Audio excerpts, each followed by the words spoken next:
এটা এখন আসলে বাংলাদেশের ন্যাশনাল কোশ্চেন। সত্যি কথা বলতে, যে কেন আমাদের মতো ইয়াং জেনারেশন বাংলাদেশে থাকতে চাচ্ছে না, কেন সবাই বাংলাদেশ ছেড়ে দিতে চাচ্ছে, কেন সবাই বাংলাদেশ বিমুখ। আপনি একটা জিনিস চিন্তা করেন, at the end of the day যখন আপনার বাবা মা অসুস্থ হয়ে যাবে, আপনার মা যখন বিছানায় পড়ে যাবে, আপনার বাবা যখন হসপিটালে পড়ে থাকবে, হ্যাঁ টাকার জন্য যখন আপনি অপারেশন করতে পারবেন না, চিকিৎসা করতে পারবেন না, তখন আপনি বুঝবেন পৃথিবীটা কতটা নিষ্ঠুর, কতটা অসহায় আপনি নিজেকে মনে হবে। বাংলাদেশে আপনি যে একটা বাচ্চা হবে, ধরেন আপনি বিয়ে করার পর আপনি নিজে বাচ্চা হবে, আপনার বাচ্চা এটা বাংলাদেশে নিরাপদ না। আজকে রামনিসা নামে একটা মেয়েকে ধর্ষণ করে তাকে গলা কেটে হত্যা করছে, এটা বাংলাদেশের সবচেয়ে ভাইরাল ঘটনা।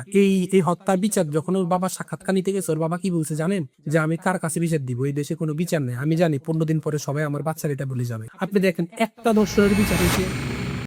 রিসেন্টলি একটা ব্যাপার আমি ভালোভাবে লক্ষ্য করেছি, সেটা হচ্ছে যাকে দেখতেছি হয় সে ঢাকা ইউনিভার্সিটি থেকে, না হয় নর্থ সাউথ ইউনিভার্সিটি থেকে, না হয় ব্র্যাক ইউনিভার্সিটি থেকে, আদারওয়াইজ বুয়েট, চুয়েট, কুয়েট, কি কারণবশত সবাই বাংলাদেশ থেকে মুখ ফিরিয়ে নিচ্ছে। সো আজকে আমাদের মাঝে গেস্ট হচ্ছে শান্ত ভাই, যিনি রিসেন্টলি বাংলাদেশ থেকে অস্ট্রেলিয়াতে আসছে নিজের স্বপ্নকে সত্যি করার উদ্দেশ্যে। সো ওনার মুখ থেকে আজকে শুনবো বাংলাদেশ থেকে অস্ট্রেলিয়ার জার্নিটা কেমন ছিল, কি ধরনের সমস্যার মধ্যে দিয়ে পড়েছে, কেন বাংলাদেশ থেকে সবাই বিমুখ হচ্ছে, কেন বাংলাদেশে কেউ থাকতেই যাচ্ছে না। সো শান্ত ভাই কেমন আছেন? আলহামদুলিল্লাহ ভালো। আসসালামু আলাইকুম। প্রথমে আমি পরিচয়টা দিয়ে নিই। আমি তানভীর হাসান শান্ত। আমি এখানে মাস্টার অফ অ্যাকাউন্টিং এ পড়াশোনা করছি, মাস্টার্সে। আজকে জুবাইর ভাই বললো যে উনার হচ্ছে পডকাস্টে জয়েন করার জন্য, তো জুবাইর ভাইকে আমার পক্ষ থেকে অনেক ধন্যবাদ আমাকে ইনভাইট করার জন্য, এবং আপনারা যারা আমাদের এই ভিডিওটি দেখবেন সবাইকে আমার অন্তঃস্থল থেকে ধন্যবাদ এবং ভালোবাসা জানাচ্ছি। শান্ত ভাই, আপনার কাছে আমার অনেকগুলো প্রশ্ন আছে, সো আমরা ট্রাই করবো একটা একটা করে সবগুলো সমাধান করার জন্য। নাম্বার 1, আপনার যদি পড়াশোনার ব্যাকগ্রাউন্ডটা শেয়ার করতেন, আর বাংলাদেশ থেকে অস্ট্রেলিয়ার জার্নিটা আগে আমরা শুনি, কি এই জার্নিটা কেমন ছিল, আদৌ কি এটা সহজ ছিল জার্নিটা? কারণ আপনারা জানতেছেন যে রিসেন্টলি অস্ট্রেলিয়াতে আসা অনেকটাই কঠিন হয়ে গেছে কম্পেয়ার টু ওয়ান্স। কারণ দেখা যাচ্ছে 100 জনের মধ্যে 51% রিজেকশন, তার মানে মোর দেন 50% যারা অ্যাপ্লাই করতেছে তাদের ভিসা রিজেকশন হচ্ছে। সো ওইটার মধ্যখান থেকে ভাই আসছে। যাই হোক, এটা আমাদের জন্য একটা অ্যাচিভমেন্ট, বাংলাদেশ থেকে একটা মানুষ আসা মানে অস্ট্রেলিয়াতে, এটা বাংলাদেশের অ্যাচিভমেন্ট। সো ভাইরা আজকে স্টোরিটা শুনবো যে বাংলাদেশ থেকে কিভাবে আসছে, অস্ট্রেলিয়াতে কোন ইউনিভার্সিটিতে, এবং বাংলাদেশে কোথায় পড়াশোনা করেছিল। জি ধন্যবাদ। আমি বাংলাদেশে যখন ছিলাম, আমি ঢাকা বিশ্ববিদ্যালয়ে 18-19 সেশনে ভর্তি হই। তারপর সেখান থেকে আমি ঢাকা বিশ্ববিদ্যালয় থেকে আমি আমার ব্যাচেলর কমপ্লিট করি ইসলামিক হিস্ট্রি অ্যান্ড কালচার ডিপার্টমেন্টে। সেখান থেকে মাস্টার্সে ভর্তি হই, কিন্তু মাস্টার্সটা পরবর্তীতে আর মানে আমার কাছে মনে হয় না যে মাস্টার্সটা করাটা এতটা ইম্পর্টেন্ট। আমার কাছে West of time and West of money দুটোই মনে হয়েছে। তো এরপরে হঠাৎ করে মনে হলো যে না, তাহলে দেশের বাইরে চলে যাই। তো দেশের বাইরে বলতে আমার ফার্স্ট চয়েস ছিল হচ্ছে অস্ট্রেলিয়া। প্রথমে আমি অস্ট্রেলিয়াকে আমার চয়েস লিস্টে রাখি নাই, কারণ হচ্ছে এটা আমার কাছে বেশি মানে এক্সপেন্সিভ মনে হয়েছে আর কি। মানে থাকে না, আমরা অনেক বেশি এক্সপেন্সিভ কিছুকে আমাদের ইয়েতে রাখি না, মানে আমি সাহসী করি না যে অস্ট্রেলিয়াতে আমি রাখবো। পরে আমার ফ্রেন্ড, আমার একটা ফ্রেন্ড আছে আজম, তো সে আমাকে বললো যে অস্ট্রেলিয়াতে যাবো। এরপরে আমি টাকা পয়সার ব্যাপার স্যাপার বা অস্ট্রেলিয়াতে ফান্ডিং স্কলারশিপ একটু কম দেয় ওয়ার্ল্ডের অন্যান্য দেশের তুলনায়। পরে আমি আসলে সত্যি কথা বলতে আল্লাহর উপরে তাওয়াক্কুল করেই নেমে পড়ি, কারণ আপনি জানেন ঢাকা ইউনিভার্সিটি বা বাংলাদেশের টপ ইউনিভার্সিটি গুলো থেকে যারা ব্যাচেলর কমপ্লিট করে, তারা যদি দেশের বাইরে আসতে চায় তারা কিন্তু বিশাল একটা ক্যারিয়ার স্যাক্রিফাইস করে আসে। কারণ সে বিসিএস থেকে শুরু করে গভর্নমেন্ট ব্যাংকের জব সবকিছু স্যাক্রিফাইস করে সে টোটালি ডিফারেন্ট একটা ক্যারিয়ার সে চুজ করে নেয়। তো সেই জায়গা থেকে এটা আমার জন্য একটু চ্যালেঞ্জিং ছিল। আমি চাইলে বাংলাদেশে কিন্তু একটা ফার্স্ট ক্লাস জব করতে পারতাম, তো সেটাকে বাদ দিয়ে বাইরে আসা বা এটা অনেক বড় একটা স্ট্রাগলিং পিরিয়ড ছিল আমার জন্য। তো আমি বিসমিল্লাহ করে নেমে পড়ি। পরবর্তীতে আমি প্রিপারেশন নেই, আমি ইংলিশ প্রফিসিয়েন্সি এক্সাম আমি সেটা কমপ্লিট করার পরে প্রথম অবস্থায় আমি আসলে ফিনান্সিয়ালি, আমাদের মতো যারা মিডল ক্লাস ফ্যামিলি বিলং করি আমরা, ফিনান্সিয়ালি আমরা কিন্তু আসলে আমাদের বাবা মার অনেক টাকা থাকে না। এবং বাংলাদেশে আপনি দেখবেন যারা অস্ট্রেলিয়াতে পড়তে আসে তার 95% স্টুডেন্ট কিন্তু আমাদের মতোই, ঠিক আছে। মানে বিদেশে পড়তে আসছে, দ্যাট মিনস এইটা না যে তার ব্যাংক ব্যালেন্স লক্ষ লক্ষ টাকা, নো, কারো কিন্তু টাকা থাকে না। কেউ হচ্ছে ল্যান্ড সেল করে আসে, কেউ হাওলাত করে আসে, কেউ ব্যাংক থেকে লোন নিয়ে আসে। So depends. তা আমারও সেমটাই করা লাগছে। তো আব্বুকে যখন বললাম যে আব্বু এভাবে এভাবে অবস্থা, তা আমার অস্ট্রেলিয়াতে আসার পিছনে যে প্রেরণা সেটা আমার আব্বুই হচ্ছে আমাকে বেশি ইন্সপাইরেশন করছে। আব্বু বলছে টাকা কোনো সমস্যা নাই, তুমি নেমে পড়ো, আমি সাপোর্ট দিব। তো সেটা বলার পরে আমি বেসিক্যালি সাহসটা পাই। এরপরে অনেকগুলো স্ট্রাগলিং পিরিয়ড আমাকে পাড়ি দিতে হয়েছে। এরপরে আমি প্রিপারেশন নিয়ে মোটামুটি আমি অ্যাপ্লাই করি। যখন অ্যাপ্লাই করি তখন আসলে অস্ট্রেলিয়াতে মানে ততক্ষণে অলরেডি ভিসার বাংলাদেশ থেকে এর আগে ভিসা অ্যাকসেপ্টেন্স রেট ছিল আপনার 98 থেকে 99%। মানে আমি জানি না এটা বা সৌভাগ্য কি দুর্ভাগ্য, মানে আমি যখন অ্যাপ্লাই করি তখন ভিসা রেশিওটা একদম নিচে নেমেছে, ফল করেছে। অনেক ফল করছে। লাইক আপনি বুঝতেছেন একটা জায়গায় যেখানে 98% সেখান থেকে ফল করে এটা 49% চলে আসছে, মানে রিজেকশনের হার প্রায় 51%। মানে লেভেল 1 থেকে লেভেল 3 তে চলে গেছে। তো এটা আমার জন্য অনেক চ্যালেঞ্জ। আমি তো ভাই প্রতিদিন মানে নামাজ পড়তাম, আল্লাহর কাছে দোয়া করতাম আল্লাহ আমার ভিসাটা যেন রিজেক্ট না হয়, কারণ একবার ভিসা রিজেক্ট হওয়া মানে মিনিমাম মানে 4 লাখ প্লাস টাকা লস, আপনি জানেন। ঠিক আছে, তা আমি আল্লাহর কাছে অনেক কান্নাকাটি করছি। তো আলহামদুলিল্লাহ পরবর্তীতে আমি 7 দিনের মাথায় আমার ভিসা হয়। এরপরে হচ্ছে আমি টিকিট কেটে ফেলি, এক সিনিয়রের মাধ্যমে আমি শপিং লিস্ট করে মোটামুটি কেনাকাটা করে আমি এখানে চলে আসি। এই হচ্ছে আমার এখানে হচ্ছে আমি সম্পূর্ণ ভিন্ন একটা ফিল্ডে আসছি, মাস্টার্স অফ প্রফেশনাল অ্যাকাউন্টিং পড়ছি আমি ফেডারেশন ইউনিভার্সিটিতে।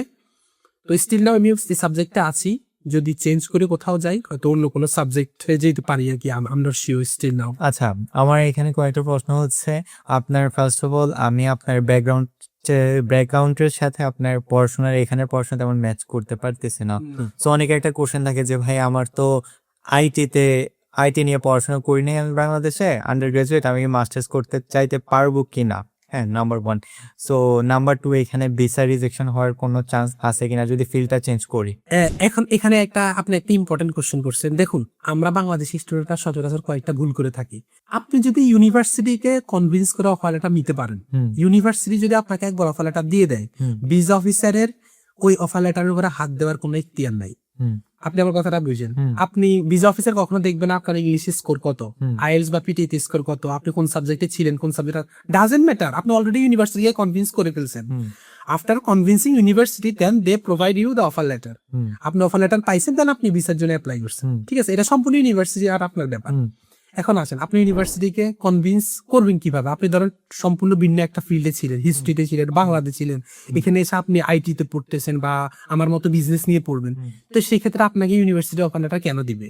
তো এই ক্ষেত্রে আপনাকে ওই রিলেটেড একটা জব এক্সপিরিয়েন্স বা কোন একটা শর্ট কোর্সের আপনাকে কিছু একটা দেখাতে হবে যে ভাই আমার এই ফিল্ডে পড়ছি, ঠিক আছে, বাট আমার তোমার এই ফিল্ডের প্রতি আমার ইন্টারেস্ট আছে, দেখো আমি বাংলাদেশে থাকতে এই ফিল্ডে জব করছি বা আমার এই ফিল্ডে 3 মাসে বা 6 মাসের একটা কোর্স করা আছে, তুমি আমাকে এখানে অফার লেটার দাও।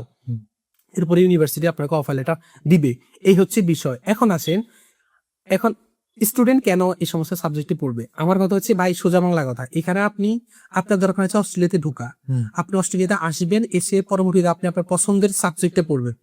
এখন আপনি বাংলাদেশ থেকে আপনার পছন্দের সাবজেক্টে অ্যাপ্লাই করলে আপনাকে যদি তারা অফার লেটার না দেয়, তো সেক্ষেত্রে আপনি কি করবেন? আপনি কি আশা বন্ধ দিয়ে দিবেন? নো, তারা যেটাতে আপনাকে অফার লেটার দিচ্ছে আপনি সেটাতেই আসেন। আসার পরে আপনি চেঞ্জ করে ফেলেন, কারণ সাবজেক্ট চেঞ্জ করা কিন্তু ভিসা কন্ডিশন ব্রিচ করা না। ভিসা কন্ডিশনে কিন্তু লেখা নেই যে you can not change your subject. আপনি কিন্তু সাবজেক্ট চেঞ্জ করতে পারবেন, যাক আবার আপনি হচ্ছে আপনার একিএফ লেভেলটা ব্রেক করতে পারবেন না। আপনি একিএফ লেভেলটা মেনটেন করে আপনি যে কোনো সাবজেক্টে যান, যে কোনো ইউনিভার্সিটিতে যান, যে কোনো ইনস্টিটিউটে চেঞ্জ হন, ডাজন্ট ম্যাটার, ইজি। আপনি জাস্ট আপনার দরকার হচ্ছে আশা। এখন পাথ হয়ে যেটা আপনি সেভাবে আসেন, এরপর চেঞ্জ করে ফেলেন, শেষ। যেমন আমি যদি এখন বিজনেস ইন্টারেস্ট ফিল না করি, আমি অন্য সাবজেক্টে চলে যাব। ভাই ওয়ার্ল্ড সবার জন্য খোলা, ঠিক আছে? আমরা এত ন্যারো চিন্তা ভাবনা করলে তো হবে না। তাহলে আপনি বলতে চাচ্ছেন যে আমি যদি ট্র্যাক চেঞ্জ করি তাহলে ভিসা রিজেকশন হওয়ার কোনো চান্স নেই? নো। আরেকটা কথা হচ্ছে, আপনি যেটা বলছিলেন যে ভিসা অফিসার আপনার আইএলটিএস স্কোর, এডুকেশনাল সার্টিফিকেট এগুলো দেখবেন না, ইজ দ্যাট ট্রু? হ্যাঁ অবশ্যই। তাহলে আমার কথা হচ্ছে ভিসা অফিসার দেখবেটা কি? Visa, exactly. দেখুন, প্রত্যেকটা ফিল্ডে কিছু কিছু স্পেসিফিক দায়িত্বশীল থাকে, তাদের স্পেসিফিক কিন্তু দায়িত্ব। এখন আসেন, আপনার এডুকেশনাল কোয়ালিফিকেশন এগুলো তো অলরেডি আপনি ইউনিভার্সিটিকে শো করছেন। ইউনিভার্সিটিকে আপনি কনভিন্স করার পর ইউনিভার্সিটি আপনাকে অফার লেটার দিয়েছে। দেখুন, ইউনিভার্সিটি কিন্তু যারা অস্ট্রেলিয়াতে অ্যাপ্লাই করে অনেকে জানবে, অনেকে এমনও আছে কয়েকটা ইউনিভার্সিটি থেকে অফার লেটারই পাই না, এরকম কিন্তু মাঝে মাঝে হয় যে ভাই আমি 5টাতে অ্যাপ্লাই করছি, আমাকে 2টা থেকে অফার লেটার দেয় নাই, 3টা থেকে দিছে। এখন দেয় নাই কেন? কারণ ওরা আপনার এডুকেশন এন্ড কোয়ালিফিকেশন নিয়ে স্যাটিসফাই না, এই জন্য ওরা আপনাকে প্রথমে রিজেক্ট করছে। সো এই জন্য ওইটা হচ্ছে আপনার ইউনিভার্সিটি পর্যন্ত। ভিসা অফিসার দেখবে হচ্ছে আপনি জেনুইন স্টুডেন্ট কিনা।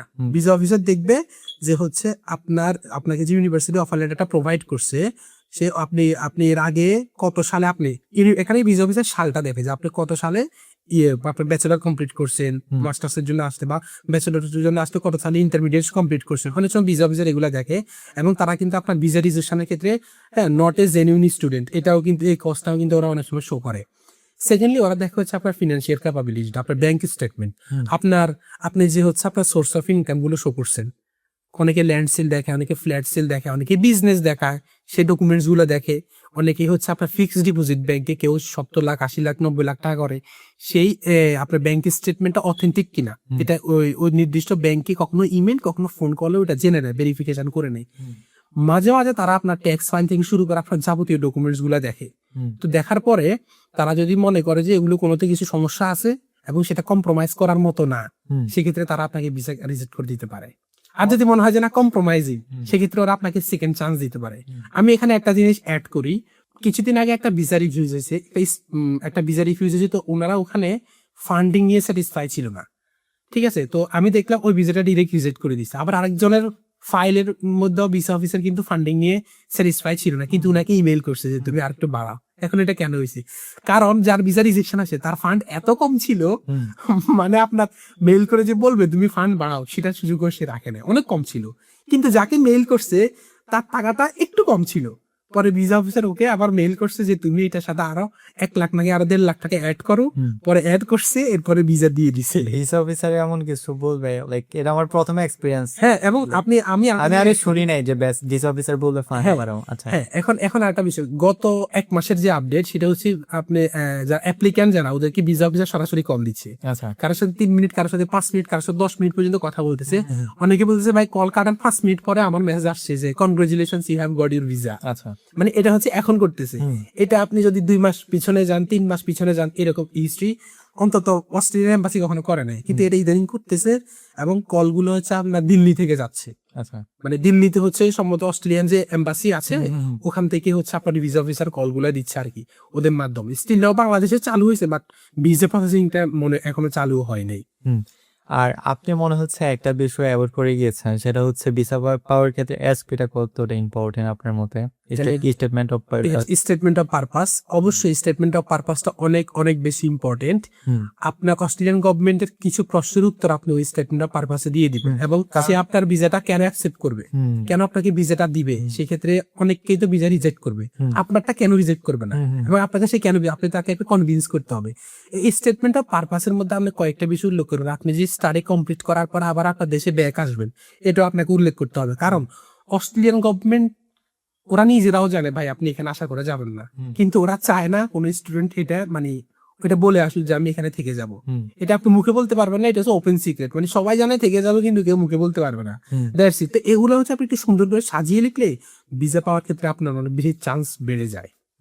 আচ্ছা, আমরা বাংলাদেশে যে ভুলটা করে থাকি সেটা হচ্ছে আমরা এসওপিটা ফার্স্ট অফ অল নিজে লিখতে চাই না। 100 জনের মধ্যে 80% মানুষ এটা অন্যকে দিয়ে লিখায়। সো আপনি কি এটা পজিটিভলি নিচ্ছেন যে যদি আপনি এসওপি না লিখতে পারেন এক্সপার্ট কাউকে দিয়ে লিখান, অথবা আপনার বিদেশে পড়তে আসতে চাচ্ছেন, এখন এসওপিটা আপনার নিজেরই লেখার এবিলিটি থাকা উচিত, দেন আপনি অস্ট্রেলিয়াতে আসুন। ভাই এখানে আমি একটা জিনিস, আমি এখানে একটু মানে করে কথা বলবো, ডোন্ট মাইন্ড। ভাই আপনি এখানে প্রেমিকার কাছে চিঠি লিখছেন না যে আপনার নিজেকেই লিখতে হবে, ঠিক আছে, যে এটা আপনার নিজের প্রেমিকা। আপনার কথা হচ্ছে আপনার দরকার হচ্ছে কি অফার লেটার, আপনার দেখানো হচ্ছে ভিসা। এখন বাংলাদেশে আপনাকে ভিসার সকল ডকুমেন্টস প্রোভাইড করার জন্য আপনার এজেন্সি আছে, এজেন্সি আপনাকে হেল্প করতেছে, এজেন্সি বসে আছে আপনাকে হেল্প করার জন্য। এখন আপনার কাছে যদি মনে হয় আপনি নিজে লেখার থেকে এজেন্সি আপনাকে লিখে দিলে আপনি বেশি ভালো লিখতে পারবে, তাহলে কেন নয় ভাই। আমি বলি, হ্যাঁ, যদি কেউ সেলফ ফান্ডে পড়াশোনা করতে আসে অস্ট্রেলিয়াতে, বাই মাস্টার্সে সেলফ ফান্ড, এটা আকাশ কুসুম চিন্তা পাবো না, এগুলো বলে লাভ নাই। মাস্টার্সে কিছু ক্ষেত্রে দেয় যদি ভালো রিসার্চ পেপার থাকে, কিন্তু যারা ইউএসএ বা হচ্ছে ইউরোপের ইরাসমাস মুন্ডাস স্কলারশিপ, জার্মানির স্কলারশিপ গুলো নিয়ে পড়তে যেতে চায়, সেই ক্ষেত্রে ওরা নিজেরা এই ছবিটা লেখাটা আমি প্রেফার করি। বাট যারা সেলফ ফান্ডে পড়তে আসবে এখানে তো ভাই আমরা টাকা দিয়ে পড়তেছি। আমি মনে করি যতটুকু লিখলে আমাকে অফার লেটার দিবে, যতটুকু লিখলে আমাকে ভিসা অফিসের ভিসা দিবে, আমার ততটুকুই লেখা উচিত। এখন সেই ক্ষেত্রে একজন স্পেশালাইজড পার্সন দিয়ে লেখা উচিত, যিনি স্কিল, যিনি এই ব্যাপার অভিজ্ঞ। সেক্ষেত্রে আমার কথা হচ্ছে ভাই go for agency, go to a specialist. সে তোমাকে সকল হেল্প করবে, সে তোমাকে সবকিছু প্রোভাইড করে দিবে, তুমি তাকে খরচ দিয়ে দাও, শেষ। এখানে আমার কথা হচ্ছে আপনি বাইরে পড়তে আসবেন, অবশ্যই আপনার একটা যদি এসে লেখার দক্ষতা না থাকে, এটা কি আপনার যৌক্তিক মনে এখন করতেছেন? এই ক্ষেত্রে আসেন, হ্যাঁ। এখানে এসওপিটা আমি অন্যকে দিয়ে লেখাবো কখন? যে আমি নিজেও লিখতে পারি চাইলে, কিন্তু আমি লিখতেছি না, আমি অন্যকে দিয়ে লেখাচ্ছি, সেই হিসেবে ঠিক আছে। কিন্তু আপনি জানেনই না এসওপি কেমনে লিখতে হয়।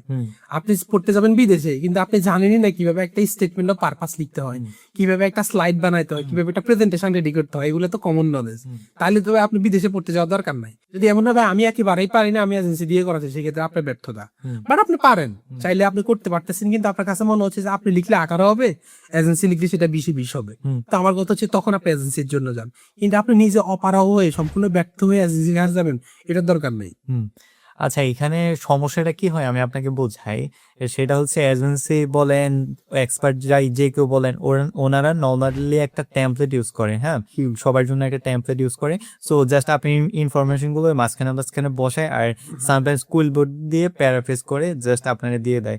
সো আমি বলবো যে লাইক আপনার দক্ষতা, আপনার কোন দিকে এক্সপার্ট, সো এই জিনিসগুলো না আপনি ছাড়া এগুলো কেউ এক্সপ্লেন করতে পারবেন না ভালো মতো। আমি এই ক্ষেত্রে আমার ব্যাপারে আমি কি করছি ভাই, আমি আমার ব্যাপারে করছি, আমি আমার কোন কোন বিষয় আমি অভিজ্ঞ, আমি আমার মতো করে আমার একটা এসওপি লিখছি, লিখা আমি এটা আমার এজেন্সিকে পাঠাইছি। এরপর ওনারা ওটা থেকে উনাদের মতো করে সাজাইছে, মানে আমার মেইন ইনফরমেশন গুলো কিন্তু রয়ে গেছে।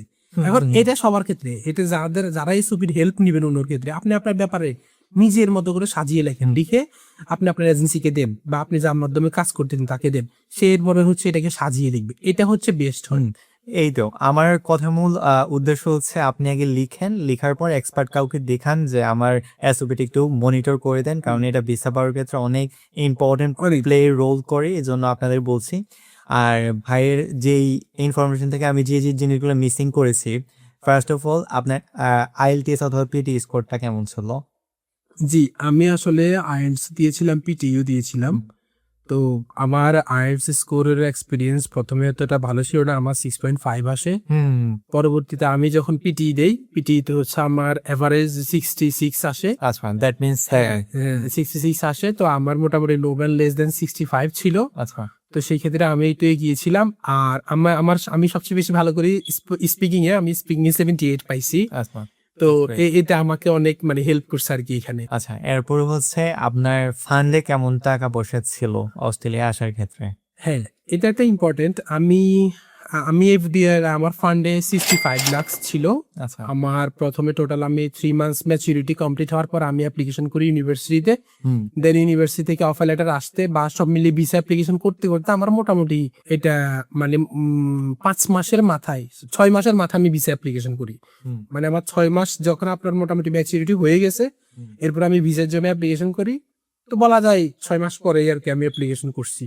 65 লাখ টাকা ছিল আমার, মানে 6 মাসের ম্যাচুরিটি হওয়ার পরে। হ্যাঁ। আচ্ছা, তবে অনেককে আমি দেখছি, এখানে আমি একটা জিনিস অ্যাড করি, অনেকের একটা প্রশ্ন থাকে যে 6 মাস কি ম্যান্ডেটরি কিনা, তাদের জন্য উত্তর হচ্ছে না, 6 মাস ম্যান্ডেটরি না। আবার আমি অনেককে দেখছি যে হচ্ছে ব্যাংক স্টেটমেন্ট করার 2 মাসের মাথায় ভিসা অ্যাপ্লিকেশন করছে, ভিসা হয়ে গেছে। আমি অনেকজনকেই দেখছি। আসলে আপনার স্টেটমেন্টটা যদি স্ট্রং থাকে, সোর্স অফ ফান্ড আপনি টাকাটা কোথা থেকে রাখছেন এটা যদি স্ট্রং থাকে, তাহলে ম্যাচুরিটি দেখে না। আপনি তো ইনস্ট্যান্ট প্রপার্টি সেল করেও ব্যাংকে রাখতে পারেন, তো ওইটা তো আপনার নিজের প্রপার্টি ভাই, তো সেটা তো আপনার ম্যাচুরিটি দরকার নেই। ম্যাচুরিটি কেন দরকার? এই টাকাটা যে আপনার, এটা প্রমাণ করার জন্য। তা আপনি যদি নিজের জমিন বিক্রি করে ইনস্ট্যান্ট এটা ব্যাংকে রাখেন, এখানে তো আপনার ম্যাচুরিটি দরকার নেই। আপনি যদি প্রমাণ দিতে পারেন যে না, আমি আবির ভাইয়ের কাছে আমার 1 কোটি টাকা জমিন সেল করছি, সেল করে আমি এই টাকাটা ব্যাংকে রাখছি, এই দেখেন আমার ডিড, এই দেখেন আমার সব কাগজপত্র, তাহলে তো এনাফ। আমার ইম্পর্টেন্ট হচ্ছে কাগজপত্রটা, আমার ইম্পর্টেন্ট ম্যাচুরিটি না। তবে রাখি আর কি আমরা। আচ্ছা, আপনার তাহলে পড়াশোনার পরে গ্যাপ পড়েছে? কারণ আমরা জানি অস্ট্রেলিয়াতে গ্যাপ থাকলে এক্সপ্লেনেশন দেয়া লাগে, আদারওয়াইজ ভিসা পেতে প্রবলেম। আমার গ্যাপ পড়ছে। আমি এখানে আমার 1 বছর মতো গ্যাপ ছিল, যেহেতু আমি মাস্টার্সটা করি নাই, ভর্তি হওয়ার পরে বাদ দিয়ে দিছি। মানে ইন দ্য মিন টাইম আপনি আইএলটিএস করেছেন অথবা জব করেছেন, সামথিং লাইক দ্যাট? আমি জব একটা করছি, ছোট একটা জব করছিলাম। তো মানে ফরচুনেটলি আর আনফরচুনেটলি আমার জবটা হচ্ছে আপনার একটা রিয়েল এস্টেট কোম্পানিতে। আমি মোটামুটি অ্যাসিস্ট্যান্ট অ্যাকাউন্ট্যান্ট হিসেবে ছিলাম। আমি ওদের হিসাব নিকাশের এগুলা করতাম আর কি। তো ইউনিভার্সিটিতে অ্যাকাউন্টিং এ অ্যাপ্লাই করার ক্ষেত্রে আমার ওই সার্টিফিকেটটা অনেক কাজে দিয়েছে। আচ্ছা, আর না হলে আমি আসল কথা হচ্ছে হিস্ট্রি এটা। ব্যাকগ্রাউন্ডের একটা স্টুডেন্ট এখানে অ্যাকাউন্টিং কেন পাবো? তো ওইটা দিয়ে অ্যাপ্লাই করার কারণে আমাকে এখানে অ্যাকাউন্টিংটা প্রোভাইড করছে আর কি। ওরা ওটাকে অনেক বড় কিছু মনে করছে যে বাংলাদেশে একটা কোম্পানির বা একটা ছোট প্রজেক্টের বড় একটা অ্যাসিস্ট্যান্ট অ্যাকাউন্টেন্ট ছিল মানে সে অ্যাকাউন্টিং বুঝে। আচ্ছা, বাংলাদেশেও এই সিস্টেম আছে, ধরেন আপনি ইসলামিক হিস্টোরি পড়ে অ্যাকাউন্টিং এ ওই ফিল্ডে জব করা যাবে? হ্যাঁ, বাংলাদেশে স্টিল নাও সিস্টেমটা আছে। বাংলাদেশে স্পেসিফিক আপনার সাবজেক্ট ভিত্তিক জব নাই বললেই চলে, আচ্ছা, অ্যাভেলেবল করতেছে। আমার আরেকটা কথা হচ্ছে যে আপনি কোন এজেন্সির থ্রুতে আসছেন এখানে? আমি অনেকে অনেক বড় বড় ফেমাস এজেন্সি দিয়ে আসে, আসলে আমার গল্পটা মোটেও সেরকম না। আমি একটা ছোট্ট এজেন্সি দিয়ে অ্যাপ্লিকেশন করি, নাম হচ্ছে এডুকেশন ওয়ান। আচ্ছা, এডুকেশন ওয়ান এটা লালমাটিয়াতে, ঢাকার ধানমন্ডির পাশে যে লালমাটিয়া সেখানে। তো সেখানে আমার এক ভাইয়া ছিল, কায়েস ভাই এবং রাফসান ভাই এবং সুবা আপু। তো ওনারা হচ্ছে আমাকে পুরো জার্নিতে হেল্প করে। তো ছোট এজেন্সি দিয়ে কাজ করার সুবিধা আমার একটা জিনিস ভালো হয়েছে, আমি আমার নিজের মতো করে জিনিসপত্রগুলো করতে পারছি এবং আমার বিশেষ করে ডকুমেন্টস গুলা। একটা স্টুডেন্ট কিন্তু ভাই ডকুমেন্টস এর টেনশনে এই বিদেশে যেতে চায় না যে আমি এত ডকুমেন্টস কেমনে বানাবো। আমি জাস্ট টাকা দিয়ে দিছি উকিলকে, ভাইয়া নিজস্ব লয়ার দিয়ে সব ডকুমেন্টস তৈরি করে দিছে। আমি জাস্ট আমার মেইন কাগজপত্র এনআইডি থেকে শুরু করে আব্বুর কিছু যাবতীয় দলিলপত্র এগুলো জাস্ট জমা দিছি। বাকি সব কাগজপত্র ভাইয়ার মতো করে লয়ার দিয়ে তৈরি করছে। অনেক বড় একটা বান্ডেল হয়েছে, তা আমি খরচ দিয়ে দিছিলাম আর কি, এই এতটুকুই। সো আনঅথরাইজড এজেন্সির তে যাওয়ারই একটা সুবিধা, অসুবিধার পাশাপাশি আরেকটা সুবিধা, আপনি কিন্তু অথরাইজড এজেন্সির কাছে যদি যান তার এই লাইক রেসপন্সিবিলিটি গুলো নিবে না যে আপনার পেপারস গুলো রেডি করার A to Z। কিন্তু আপনি যদি আনঅথরাইজড এজেন্সিতে যান ছোটখাটো, এরা কিন্তু অথরাইজড না, বুঝছেন, এরা টাকার বিনিময়ে সবকিছু করবে। সো যদি এটা অনেকটাই রিস্কি, যদি আপনার পরিচিত অথবা মানে জানাশোনা মানুষ না থাকে, তো এটা এখানে- বেশিরভাগই স্ক্যাম হয়ে থাকে। এখানে আমি একটা জিনিস অ্যাড করি ভাই, অথরাইজড এবং আনঅথরাইজড যে ব্যাপারটা। দেখুন, অস্ট্রেলিয়ান গভর্নমেন্টের ইউনিভার্সিটি গুলো যে অথরাইজড এজেন্সি আছে, বাংলাদেশে বিশেষ করে পিএফইসি বলেন, স্টাডি নেট বলেন বা আইডিপি বলেন, এই বড় বড় এজেন্সি গুলো আছে, ঠিক আছে। এগুলা এগুলো যেমন আছে, ছোট এজেন্সি গুলাও আছে। এখন ছোট এজেন্সি গুলাও কিন্তু ইউনিভার্সিটি থেকে আপনার কমিশন পাচ্ছে, বড় এজেন্সি গুলাও পাচ্ছে, কেউ কিন্তু কমিশন ছাড়া কাজ করতেছে না। এক, দ্বিতীয় কথা হচ্ছে অথরাইজড এজেন্সি গুলার ইদানিং বড় বদনাম হয়েছে যে ওখান থেকে অনেক স্টুডেন্ট এখানে আসে, আসার পরে আপনি যে শুনছেন কিনা, সবাই ফার্স্ট সেমিস্টার পরে ইউনিভার্সিটি পুরো খালি হয়ে যায়, ইউনিভার্সিটিতে কেউ থাকে না, সবাই গিয়ে ছোট ছোট কলেজ ইনস্টিটিউটে ভর্তি হয়। পরে গিয়ে দেখে ওই সেম এজেন্সি পিএফইসি গ্লোবাল বা হচ্ছে আইডিপি বা স্টাডি নেট বড় এজেন্সি গুলা ওনাদের এখানকার ব্রাঞ্চ গুলো ওই সমস্ত স্টুডেন্টদেরকে হেল্প করে এটা চেঞ্জ করতে। এবং একটা আফটার সার্টেন টাইম ওনাদের উপরে কিন্তু আপনার নিষেধাজ্ঞা জারি হওয়ার একটা পসিবিলিটি ছিল। পরে লাকিলি কিভাবে এটা বেঁচে গেছে আমি জানি না। এই জন্য ওদের উপরে কিন্তু একটা ব্যাড ইম্প্যাক্ট আছে অস্ট্রেলিয়ান এডুকেশন সিস্টেমের। ওনারা কিন্তু এজেন্সি গুলোকে চিনে। তো যেরকম এখন এগুলো থেকে অ্যাপ্লাই করলে ভিসা রিজেকশনের হার আছে, আমার চান্সেস আছে, আপনি কোনোটাকেই ডিনাই করতে পারবেন না। এই জন্য আমি বলি স্টুডেন্টদের জন্য যেটা ভালো হয়, বা কেউ যদি ডকুমেন্টস এ প্যারা নিতে না চায়, আমি বলবো গো ফর এডুকেশন ওয়ান। আর তুমি তোমার চয়েস মতো যেখানে গেলে ভালো হয়, সেটা যদি পিএফইসি তে গেলে ভালো হয়, আমার হচ্ছে গো ফর পিএফইসি, নো ওয়ারিস। এখন আমি কথা বলবো যে আপনি কোন লাইক ব্যাংক থেকে আপনি আপনার টিউশন ফিটা পে করছেন। দেখা যাচ্ছে আমাদের সবচেয়ে বড় সমস্যা হয় আমাদের ওইখানে ডলার সংকট। দেখা যাচ্ছে আমাদের ইউনিভার্সিটিটা পে করার ক্ষেত্রে অনেক ধরনের প্রবলেমে পড়তে হয়। তো আপনার কি এটা পড়তে হয়েছে? আমার এটা করতে হয় নাই। আমি বলতে গেলে আমার এজেন্সির মাধ্যমে একটা প্যাকেজ পেয়ে গেছি পুরো, আচ্ছা, বুঝছেন। আমি আমার টাকাটা টিউশন ফিস জমা দিয়েছি প্রাইম ব্যাংকের মাধ্যমে। তো প্রাইম ব্যাংকে হচ্ছে আবার আমার ওই যে এজেন্সির যে ভাইয়া কায়েস ভাই, উনার একটা ছোট ভাই ছিল প্রাইম ব্যাংক রেফারেন্সে আমি গেছি। এখন অনেকেই মনে করে রেফারেন্স থেকে আনুন না, ভাইয়া কিন্তু এখান থেকে কোনো টাকা পয়সা পায় নাই, জাস্ট হেল্প করছে, এই এতটুকুই। আমার জন্য বিষয়গুলো ইজি হয়ে গেছে। ইভেন ভাইয়া কিন্তু আমাকে এফডিআর করার ক্ষেত্রে হেল্প করছে, যে আমি ব্যাংকে এফডিআর করবো, ভাইয়া কিন্তু সেক্ষেত্রে আমাকে অনেক হেল্প করছে। ওখানে ভাইয়ার ফ্রেন্ড ছিল, ভাইয়ার ফ্রেন্ডের ওই ব্যাংকে কল দিয়ে ওনার সাথে একটা পার্সোনাল আছে যে আমি আমার স্টুডেন্টগুলোকে এখানে দিব। তো ওখান থেকে কিন্তু আমার কাছ থেকে 1 টাকাও বাড়তি দেয় না। মানে বিষয়টা এমন না যে উনি রেফার করলে উনি এখান থেকে কমিশন খায়, আমি এই টাকা। আর বাঙালিরা তো আমরা তো খারাপ ভাই, আমাদের কেউ উপকার করলে আমরা সেখানে আবার ওর খুঁজেছি, সে এখানে লাভবান হচ্ছে কিনা, এরকম কিছুও না। ভাইয়ের কারণে আমার কাজগুলো ইজি হয়ে গেছে, আমি প্রত্যেকটা সেক্টরে আমি ইজিলি কাজগুলো করতে পারছি। তার মানে আপনি বলতেছেন যে ধরেন পাসপোর্ট হইতে শুরু করে, আইএলটিএস হইতে শুরু করে, অফার লেটার হইতে শুরু করে, ভিসা পাওয়া হইতে শুরু করে, আপনার মেডিকেল হইতে শুরু করে বায়োমেট্রিক্স হইতে শুরু করে আপনার টিকিট কাটা পর্যন্ত। হ্যাঁ, টিকিট কাটা পর্যন্ত, মানে অস্ট্রেলিয়াতে থাকার সময়ে অস্ট্রেলিয়াতে বাংলাদেশে থাকার সময়ে কোনো ধরনের প্রবলেম আপনাকে পড়তে হয় নাই এমন না, কিছু? এই পুরো জার্নিতে আমাকে আসলে কোনো ধরনের প্রবলেমে তেমন পড়তে হয় নাই। হুম। প্রথম অবস্থায় 2টা ইউনিভার্সিটি থেকে রিজেকশন খাইছিলাম, তখন আমি একটু মানসিকভাবে হতাশ হয়ে গেছি। আমার একটা পছন্দের ইউনিভার্সিটি ছিল লাট্রো ইউনিভার্সিটি। আচ্ছা। আমি লাট্রো থেকে অফার লেটারই পাই নাই। ডেকে নিয়ে ইউনিভার্সিটি অ্যাপ্লিকেশন করবো, আমি সেখানে অ্যাপ্লিকেশনের জন্য এলিজিবল হয়নি, কারণ আমি একটা ছোট্ট ইনটেকে আসছি, তখন সবগুলো সাবজেক্ট অ্যাভেলেবল থাকে না। তখন একটু মন খারাপ হয়েছিল। পরবর্তীতে এখন আসলে আলহামদুলিল্লাহ ওইটা ছাড়া আর কোনো ঝামেলা হয় নাই। বেসিক্যালি ভিসাটাই তো মেন ছিল, ভিসা পেয়ে যাওয়ার পর আসলে আর কোনো সমস্যা মনে হয় নাই। আলহামদুলিল্লাহ। যাই হোক, আমার অনেক ভাইকে আনার মূল উদ্দেশ্যটা এখন থেকে শুরু হচ্ছে, কারণ আমি নর্মালি এই যে স্টোরিটা বলছি এটার এমন স্টোরি আমার অলরেডি আমার ইউটিউবের সদস্য পড়ে আছে। এখন ভাইয়ের কাছে আমার পার্সোনালি কিছু কোশ্চেন গুলা করবো, যেহেতু ফার্স্ট অফ অল ভাই ঢাকা ইউনিভার্সিটিতে আসছে। আর আমার যেটা মনে হয়েছে, ভাই বাংলাদেশ থাকলে রাজনীতি করতো। সো বাংলাদেশ থেকে কেন অস্ট্রেলিয়াতে চলে আসছে, কেন বাংলাদেশে থাকলে মানে ওনার মনে হয়েছে ওনার জন্য ভালো হবে না, কেন বাহিরের দেশ সিলেক্ট করতেছে, আর মানুষ কেন বাহিরে বিমুখ হচ্ছে, not only Australia but also all over the world, কেন বাংলাদেশে থাকতে চাচ্ছে না, এই জিনিসগুলো ভাইয়ের কাছ থেকে জানার জন্য আজকে ভাইরে ইনভাইট করা। আপনি আমাকে খুবই ইন্টারেস্টিং এবং খুবই মিলিয়নারি একটা কোশ্চেন করে ফেলছেন। এটা এখন আসলে বাংলাদেশের ন্যাশনাল কোশ্চেন। সত্যি কথা বলতে, যে কেন আমাদের মতো ইয়াং জেনারেশন বাংলাদেশে থাকতে চাচ্ছে না, কেন সবাই বাংলাদেশ ছেড়ে দিতে চাচ্ছে, কেন সবাই বাংলাদেশ বিমুখ, এই সব কিছুর পিছনে যদি আমরা কয়েকটা কথা বলি, কয়েকটা শব্দ এটাকে ব্যাখ্যা করতে যাই। প্রথমত কথা হচ্ছে আপনার অনিশ্চিত ভবিষ্যৎ, নিরাপত্তাহীনতা, সুশাসনের অভাব এবং এই মৌলিক অধিকার হরণ, এই কয়েকটা বিষয় প্রথম উঠে আসবে। এটা আমি কোনো গভর্নমেন্টের দোষ দিব না, এটা আসলে আমাদের বাংলাদেশিগত সমস্যা। ঠিক আছে, মানে আমরা আসলে থার্ড ওয়ার্ল্ডের একটা কান্ট্রি, তো তৃতীয় বিশ্বের একটা দেশ হওয়ার কারণে এটা আমাদের আসলে ন্যাশনাল প্রবলেম। এখন আসেন ভাই, আমি ঢাকা ইউনিভার্সিটি থেকে পড়ছি, আপনি আমার কথা বাদ দেন, আমি ফর্মালি কথা না বলি, একেবারে ইনফর্মাল কথা বলি। আমি বাংলাদেশে থাকলে আমি একেবারে কোনোভাবে একটা নবম গ্রেডের একটা ফার্স্ট ক্লাস জব পেয়ে আমি আমার ভালো মতো আমি থাকতে পারতাম। হ্যাঁ, এখন যে ছেলেটা ঢাকা ইউনিভার্সিটি থেকে পড়ে না, প্রাইভেট থেকে পড়ছে বা অন্যান্য ইউনিভার্সিটি থেকে পড়ছে, ওদের কথা আসেন, বা আমার কথা না, ইউনিভার্সিটি থেকে আমার মতো এরকম হাজার হাজার স্টুডেন্ট আছে, ওদের কথা আসেন। আমরা আসলে কি পড়তেছি? আমরা ব্যাচেলর কমপ্লিট করার পরে কি করব?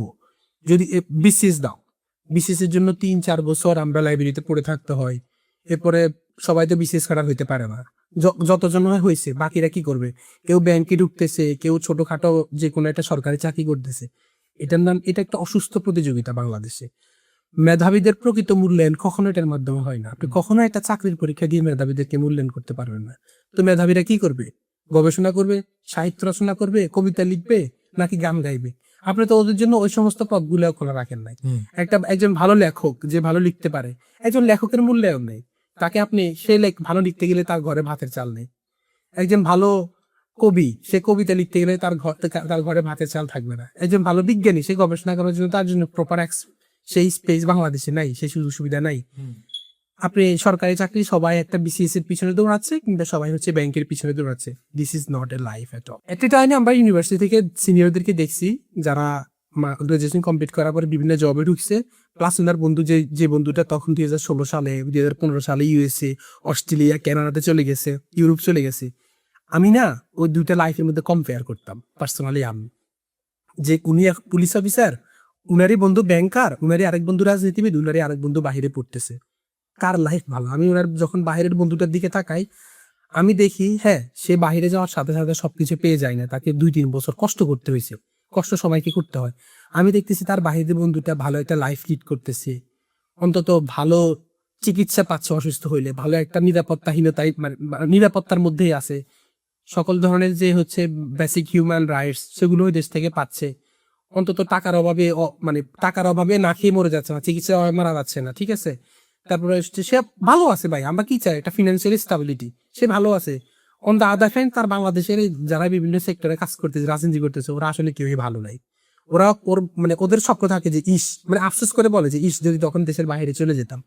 তা আমি আসলে আমার নিজের একটা পার্সোনাল রিসার্চ আমি করে দেখলাম, যারা যদি দেশের বাইরে আপনাকে বাংলাদেশ আপনাকে ডাকতেছে, যে দেশ ওয়ার্ল্ডের বিভিন্ন দেশগুলা, ইউএসএ, ইউরোপ বলেন, অস্ট্রেলিয়া বলেন, আপনার জন্য ওরা প্রপার সকল ধরনের সুযোগ সুবিধা রাখছে, যেখানে আপনি বাংলাদেশে থাকলে আপনি সেখানে কিছুই করতে পারবেন না। তাহলে আপনি কেন আপনার বাইরে সুযোগ সুবিধা থাকার পরে আপনি বাংলাদেশে থাকবেন, যেখানে আপনি বাইরে আসলে আপনি ভালো পড়াশোনা করতে পারতেছেন, আপনি ভালো বেতনে জব করতে পারতেছেন।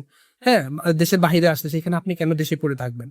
এগুলো অনেকগুলা কারণ, এটাই আর কি মূলত কারণ। মানে আপনার বাংলাদেশে আসলে আপনার প্রত্যেকটা স্টুডেন্টের চাকরির কোনো ব্যবস্থা নেই। পড়াশোনা শেষ করার পরে একটা অনিশ্চিত জীবন, কোনো চাকরি নেই, বেকারত্ব। হ্যাঁ, আর নিজেকে একটু ইফোর্ট দিলে আপনি বাইরে গিয়ে পড়াশোনা করতে পারতেছেন, জব করতে পারতেছেন, নিজেকে এক্সপ্লোর করতে পারতেছেন, নিজেকে প্রমাণ করার সুযোগ পাচ্ছেন। বাংলাদেশে সেটা নেই। রাজনৈতিক অস্থিরতা, বাংলাদেশে একবার এই পার্টি আবার ওই পার্টি, কেউ বিপ্লব করে, কেউ স্বৈরাচার হটায়, কেউ কাউকে স্বৈরাচার বলে, কেউ কাউকে চাঁদাবাজ বলে, কেউ কাউকে গুপ্ত বলে। This is not a life at all. আমার কাছে মনে হয়েছে এইসব নোংরামি করে গুটি কয়েক ক্ষমতাবান লোক, যারা তাদের ক্ষমতার লোভ আছে, তারা সুবিধাভোগী হচ্ছে, বাকি সাধারণ জনগণকে বোকা বানানো হচ্ছে। আমরা ছাগলের 3 নম্বর বাচ্চার মতো চিৎকার করা ছাড়া আসলে আমাদের আর the end of the day আর কোনো কিছুই থাকে না। আমি সবার জন্য সবার প্রতি আমার যে পরামর্শ থাকবে, বাংলাদেশে আমাদের এই ভিডিও যারা দেখবেন, স্টুডেন্ট যারা আছেন, ভাই প্লিজ নিজের প্রতি ফোকাস করেন। এটা সেটার পিছনে না দৌড়াই নিজের প্রতি ইনভেস্ট করেন, এটা আপনাকে অনেক বেশি কাজ দিবে। আপনি একটা জিনিস চিন্তা করেন, at the end of the day যখন আপনার বাবা মা অসুস্থ হয়ে যাবে, আপনার মা যখন বিছানায় পড়ে যাবে, আপনার বাবা যখন হসপিটালে পড়ে থাকবে, হ্যাঁ, টাকার জন্য যখন আপনি অপারেশন করতে পারবেন না, চিকিৎসা করতে পারবেন না, তখন আপনি বুঝবেন পৃথিবীটা কতটা নিষ্ঠুর, কতটা অসহায় আপনি নিজেকে মনে হবে, আর আশপাশের মানুষগুলো কতটা অসহযোগী। এই জন্য আমি বলবো, আপনি শুধু ওই দিনগুলোর কথাই চিন্তা করেন নিজের প্রতি ফোকাস করেন, নিজেকে এমন একটা জায়গা নিয়ে যান। আমি বলতেছি না দেশের বাইরে আসতে হবে, আপনি দেশেই থাকেন, সমস্যা নাই। নিজেকে এমন একটা জায়গা নিয়ে যান যেন আপনাকে টাকার জন্য কারো কাছে হাত পাততে না হয়, যেন আপনার ফ্যামিলি, আপনার পরিবার, আত্মীয় স্বজন বিপদে পড়লে যেন আপনি ওদের পাশে গিয়ে দাঁড়াইতে পারেন, কারণ আপনার প্রতি ওদের হক আছে। আপনি পড়াশোনার জন্য যে সুযোগ সুবিধা পাচ্ছেন, আপনি দেখেন আপনার বড়রা, সিনিয়ররা এই সুযোগ সুবিধাটা পায় নাই অভাবের কারণে। তো আপনি নিজেকে কাজে লাগান, আপনি নিজেকে এক্সপ্লোর করেন। আপনার কথা হচ্ছে দেশের বাইরে চলে আসেন, ঠিক আছে? নিজেকে দেশের বাইরে আসলে মানুষ অটোমেটিক্যালি নিজেকে এক্সপ্লোর করে ফেলে, কারণ এখানে বাধ্য। সার্ভাইভাল অফ দ্য ফিটেস্ট বলতে একটা কথা আছে। প্রতিকূল পরিস্থিতিতে টিকে থাকার যে লড়াই, সেই সংগ্রাম আমাদেরকে শিখিয়ে দেয় কিভাবে নিজেকে যোগ্য করে তুলতে হবে, কিভাবে পরিশ্রম করতে হবে, কিভাবে অন্যের টাকা মেরে নয়, নিজের পরিশ্রমের টাকা কিভাবে বড় হওয়া যায়, এই পরিশ্রম করে নিজের পায়ে দাঁড়ানো যায়। আর একটা ইম্পর্টেন্ট বিষয় ভাই, বাংলাদেশ এবং দেশের মানে অস্ট্রেলিয়া, ইউরোপ, আমেরিকার মতো দেশের মধ্যে একটা পার্থক্য হচ্ছে, বাংলাদেশে আপনি প্রচুর পরিমাণে চোর বাটপারি করতে পারবেন, চুরি করতে পারবেন, অন্যের টাকা আপনার পকেটে ঢুকে ফেলতে পারবেন। আপনি অস্ট্রেলিয়াতে আসলে 2 নাম্বারে করে টাকা ইনকাম করতে পারবেন না। That's the most important thing. আপনি অস্ট্রেলিয়াতে আসলে যা করবেন হালাল পথে করবেন, নিজের পরিশ্রমের টাকা করবেন, এবং পরিশ্রম করে টাকা ইনকাম দেখবেন অনেক টাকা। বাংলাদেশের সাথে যখন কম্পেয়ার করবেন, দেখবেন যে আপনার এই টাকা খাবে কি? খাওয়ার মানুষও থাকবে না। এটা আমি জাস্ট জোকসের পার্ট বললাম, এটাই বাস্তবতা। কিন্তু আমাদের চাহিদা তো আসলে সীমিত না। আমাদের এতটুকু হলে আমরা আবার এতটুকু চাই।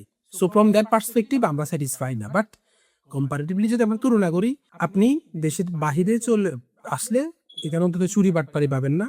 দেশে থাকলে রাজনৈতিক অস্থিরতা, হানাহানি, অনিরাপদ জীবন, চিকিৎসাহীনতা, বাসস্থানের মানে জীবন সংকট, ঠিক আছে, মব কালচার, এটা সেটা, এইসব অসুস্থ পরিবেশের মধ্যে বেঁচে থাকার কোনো দরকার নাই। যাদের যোগ্যতা আছে, যাদের সুযোগ আছে, দেশের বাইরে চলে আসো। আমি একটু স্বার্থপর ভাবে কথা বলি ইদানিং। হয়তো অনেকে বলবে, ভাই স্বার্থপরের মতো দেশের বাইরে সবাই চলে গেলে দেশ ঠিক করবে কি? ভাই, দেশ ঠিক করার দায়িত্ব তোমার একার না।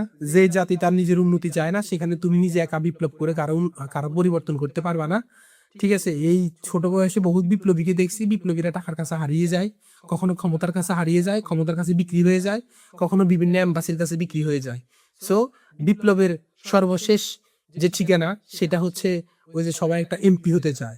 তো তোমাকে বিক্রি করে তোমাকে খাটিয়ে মুক্ত নেতা হবে, তুমি ছাগলের 3 নাম্বার বাচ্চার মতো চিল্লাবা, হ্যাঁ, নেতার পিছনে ঘুরবা। হ্যাঁ, তোমার ডোন্ট ওয়েস্ট ইউর টাইম। নিজের পিছনে ইনভেস্ট করো, নিজের ফ্যামিলির দুঃসময়ের কথা চিন্তা করো, খারাপ সময় আসলে কিভাবে ফ্যামিলির পাশে দাঁড়াবা সেটা চিন্তা করে যেটা করতে মন চায়, যেখানে টাকা আছে সেখানে যাও, হালাল পথে। এটা হচ্ছে আমার সোজা বাংলা মোটিভেশনাল বলেন, যা বলেন, পরামর্শ বলেন আমার ভাই বন্ধু, সিনিয়র ভাই ব্রাদারের কাছে। ইভেন দেখেন বাংলাদেশের জবের কি বাজে অবস্থা। আমার কাছে গত কয়েকদিন ধরে আমার কয়েকজন Dhaka university senior government employee, গভর্নমেন্টের ভালো ভালো অফিসার, ট্যাক্স রেভিনিউ অফিসার, ভালো ভালো অফিসার, ব্যাংকার আমাকে ফোন দিচ্ছে, ভাইয়া রে মাও রাখতেছে না। কেন, কি হয়েছে ভাই? কয় যে আমি দেশের বাইরে আসবো, আমার জন্য ব্যবস্থা কর। পরে আমি তো সবাইকে বললাম, ঠিক আছে ভাই, তাহলে আইএলটিএস দেন বা পিটিই দেন। হ্যাঁ, মানে সবাই এদিকে আসতে চাচ্ছে, যারা বাংলাদেশে গভর্নমেন্ট জব করতেছে ওরাও জবের প্রতি স্যাটিসফাই না, ওরাও চাচ্ছে এনি হাউ ছেড়ে দিয়ে চলে আসবে।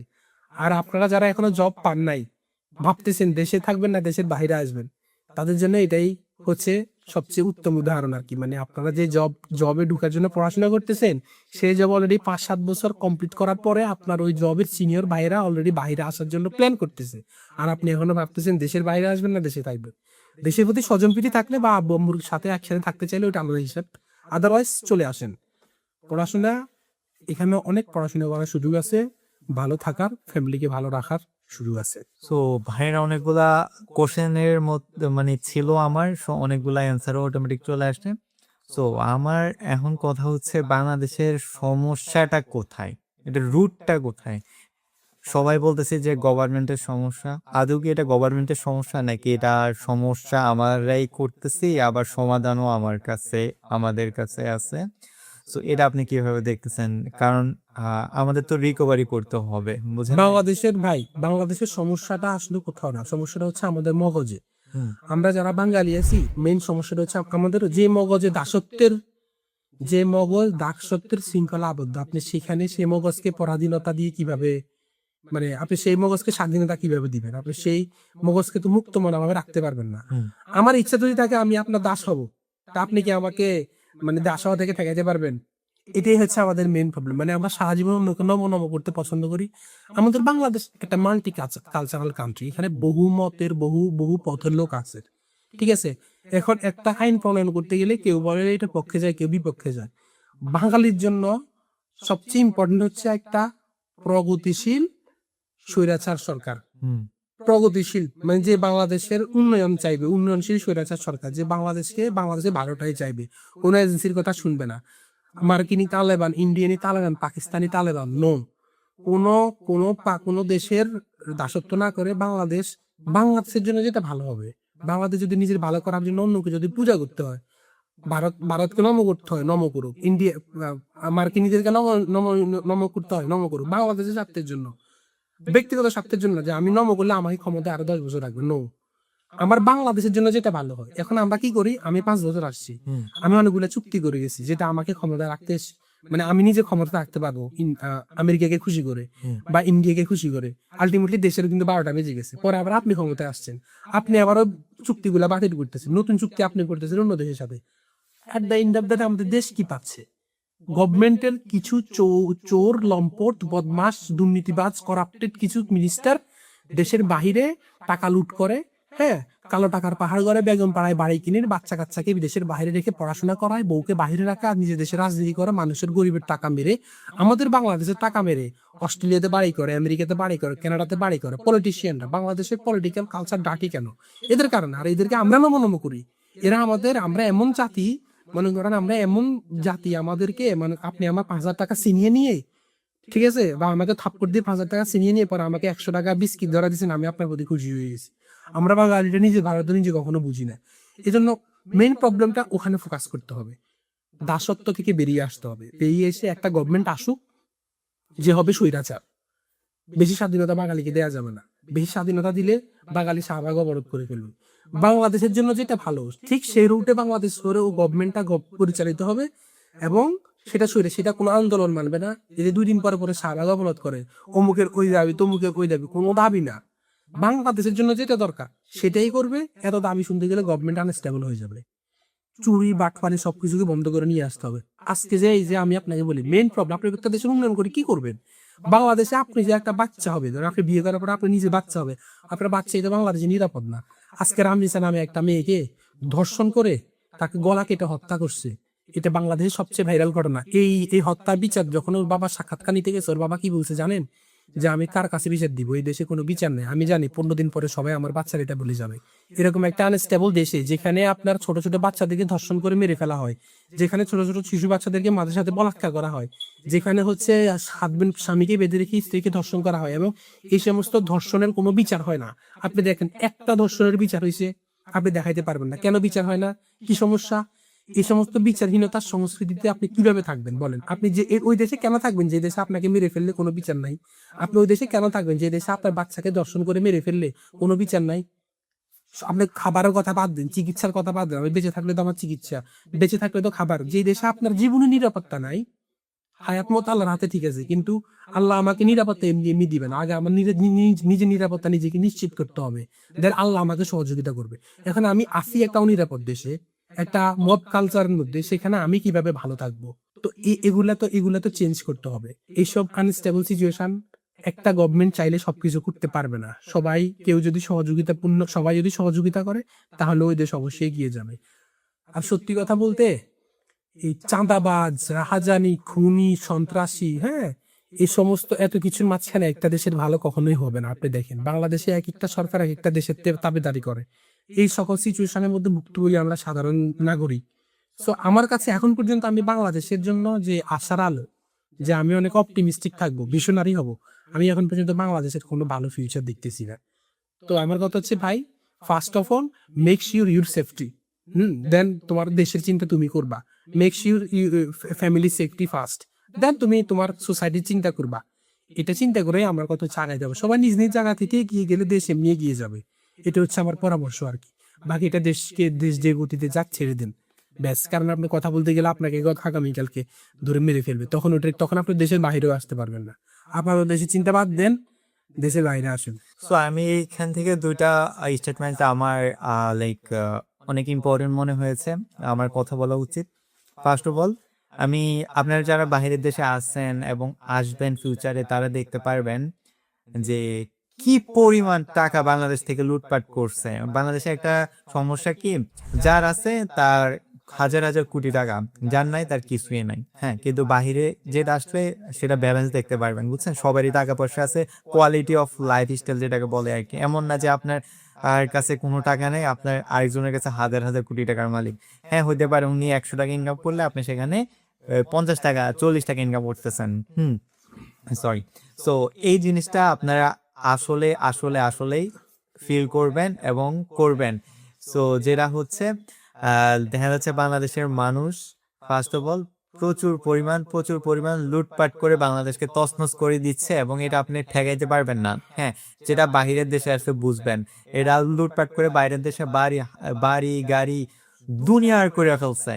অস্ট্রেলিয়া বলেন, আমেরিকা বলেন, ইউরোপ বলেন, কানাডা বলেন, এখানে আসলে দেখবেন আমার চোখের সামনে আমি দেখতেছি যখন সরকারটা বদল হয়েছে, এখানে আইসা বিজনেস দেওয়ার জন্য মানুষ পাগল হয়ে গেছে। টাকা পাইছে কই ভাই? সব তো বাংলাদেশ থেকে চুরি বাটপারি লুটপারি কইরা দেন এখানে আইসা বিজনেস বাড়ি গাড়ি অহরহ করতেছে।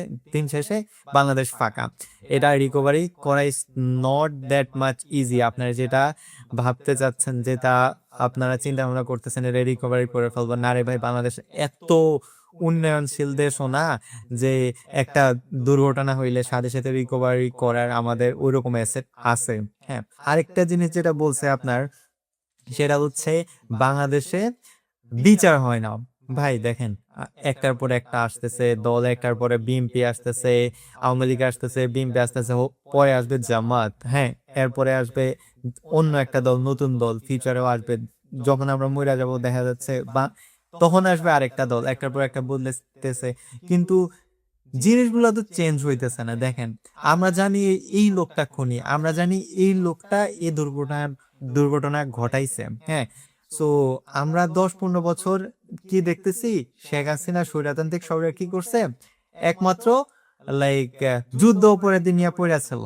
আদারওয়াইজ কোনো ধরেন আমরা কোনো অপরাধীকেই তেমন একটা শাস্তির আওতায় আনতে পারি নাই। কি হয়েছে, যাবজ্জীবন অথবা আপনার ভালো একটা মোটা অঙ্কের টাকা দিচ্ছেন, ওইটা আপনার সমাধান হয়ে গেছেন। ইভেন এখনো এটা প্রচলিত আছে। আপনি কোনো দুর্ঘটনা করছেন, আপনি ইপটিজিং করছেন, আপনি রেপ করছেন, আপনি অন দি স্পট পাবলিক প্লেসে মাইরে ফেলছেন আরেকজনকে, আপনাকে ধরে পুলিশ নিয়ে যাবে।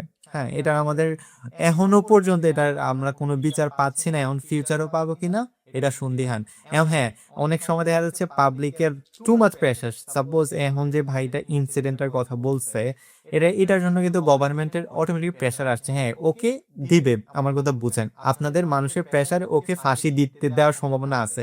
সাপোজ ফাঁসি যদি দেয়, এটা কিন্তু মানে লাইক একদম নর্মাল একটা ব্যাপার। আপনি একটু অ্যানালাইসিস করেন প্রিভিয়াস 5 বছরে কতটা মার্ডার হয়েছে, কতটা রেপ হয়েছে, আর কয়টা বিচার হয়েছে। আপনি ওইটা জাস্ট অ্যানালাইসিস করেন। যখন একটা গভর্নমেন্টের প্রেশার হয়, প্রেশার আসে, অটোমেটিক মানে জনগণ যখন খেপে যায় না, সো অটোমেটিক গভর্নমেন্ট থেকে একটা রায় দিয়ে দেয়। আদারওয়াইজ মানুষ যদি খেপে শেখ হাসিনার মতো অবস্থা হবে, এটা গভর্নমেন্টও ভালো জানে। হ্যাঁ, তো আমার মনে হয় না আমরা এই সমাধান থেকে উঠতে পারবো। আর ভাই যেটা বললো আর কি, সমস্যা গভর্নমেন্টকে দেয়া যাবে না, সমস্যা আমাদের নিজের মধ্যে। হ্যাঁ, আপনি একটা জাতিকে পুরোপুরি চেঞ্জ করা is not that much easy which you are thinking right now. So আমরা জাতি হিসেবেই বলতে ইচ্ছা, মানে বলতে খারাপ লাগতেছে, আমরা জাতি হিসেবে অতি অতি নগণ্য একজন বস্তু। যেটার কারণ হইতেছে আমরা কারোর ভালো কেউ চাই না, first of all. Second of all, মানে যার আছে তার অনেক বেশি আছে, আর যার নাই তার কিছুই নাই। এখন অনেকে আমাকে বলবেন যে ভাই আপনি তো বাংলাদেশকে এত আন্ডার এস্টিমেট করতেছেন, কিন্তু বাইরের দেশকে হেভেন বলতেছেন, আদৌ কি বাইরের দেশ হেভেন কিনা? আচ্ছা ভাই, বাইরের দেশ হেভেন হোক বা জাহান্নাম হোক, ওইটা তো আমার দেখার বিষয় না। আমার দেখার বিষয় হচ্ছে আমি এখানে আসলে দেশে আমার ফ্যামিলিকে ভালো রাখতে পারবো কিনা। তো এখানে আমাকে যদি বেশি টাকা দেয়, এবার ওরা যা ইচ্ছে তাই করুক, এখানে যদি আমাকে বেশি টাকা দেয় আমার কাছে এটাই হেভেন। আপনার মধ্যে কি টাকাই সুখ? এখন আমি, হ্যাঁ, টাকা সুখ না, দ্যাটস রাইট। আমি জাস্ট কথার কথা বললাম, আমরা তো আর আসলে টাকাই তো সবকিছু না। এখন এখানে যদি টাকা মিন্স হচ্ছে কি, মানে অপরচুনিটি আর কি, আমি এটাকে টাকা হিসেবে বললাম।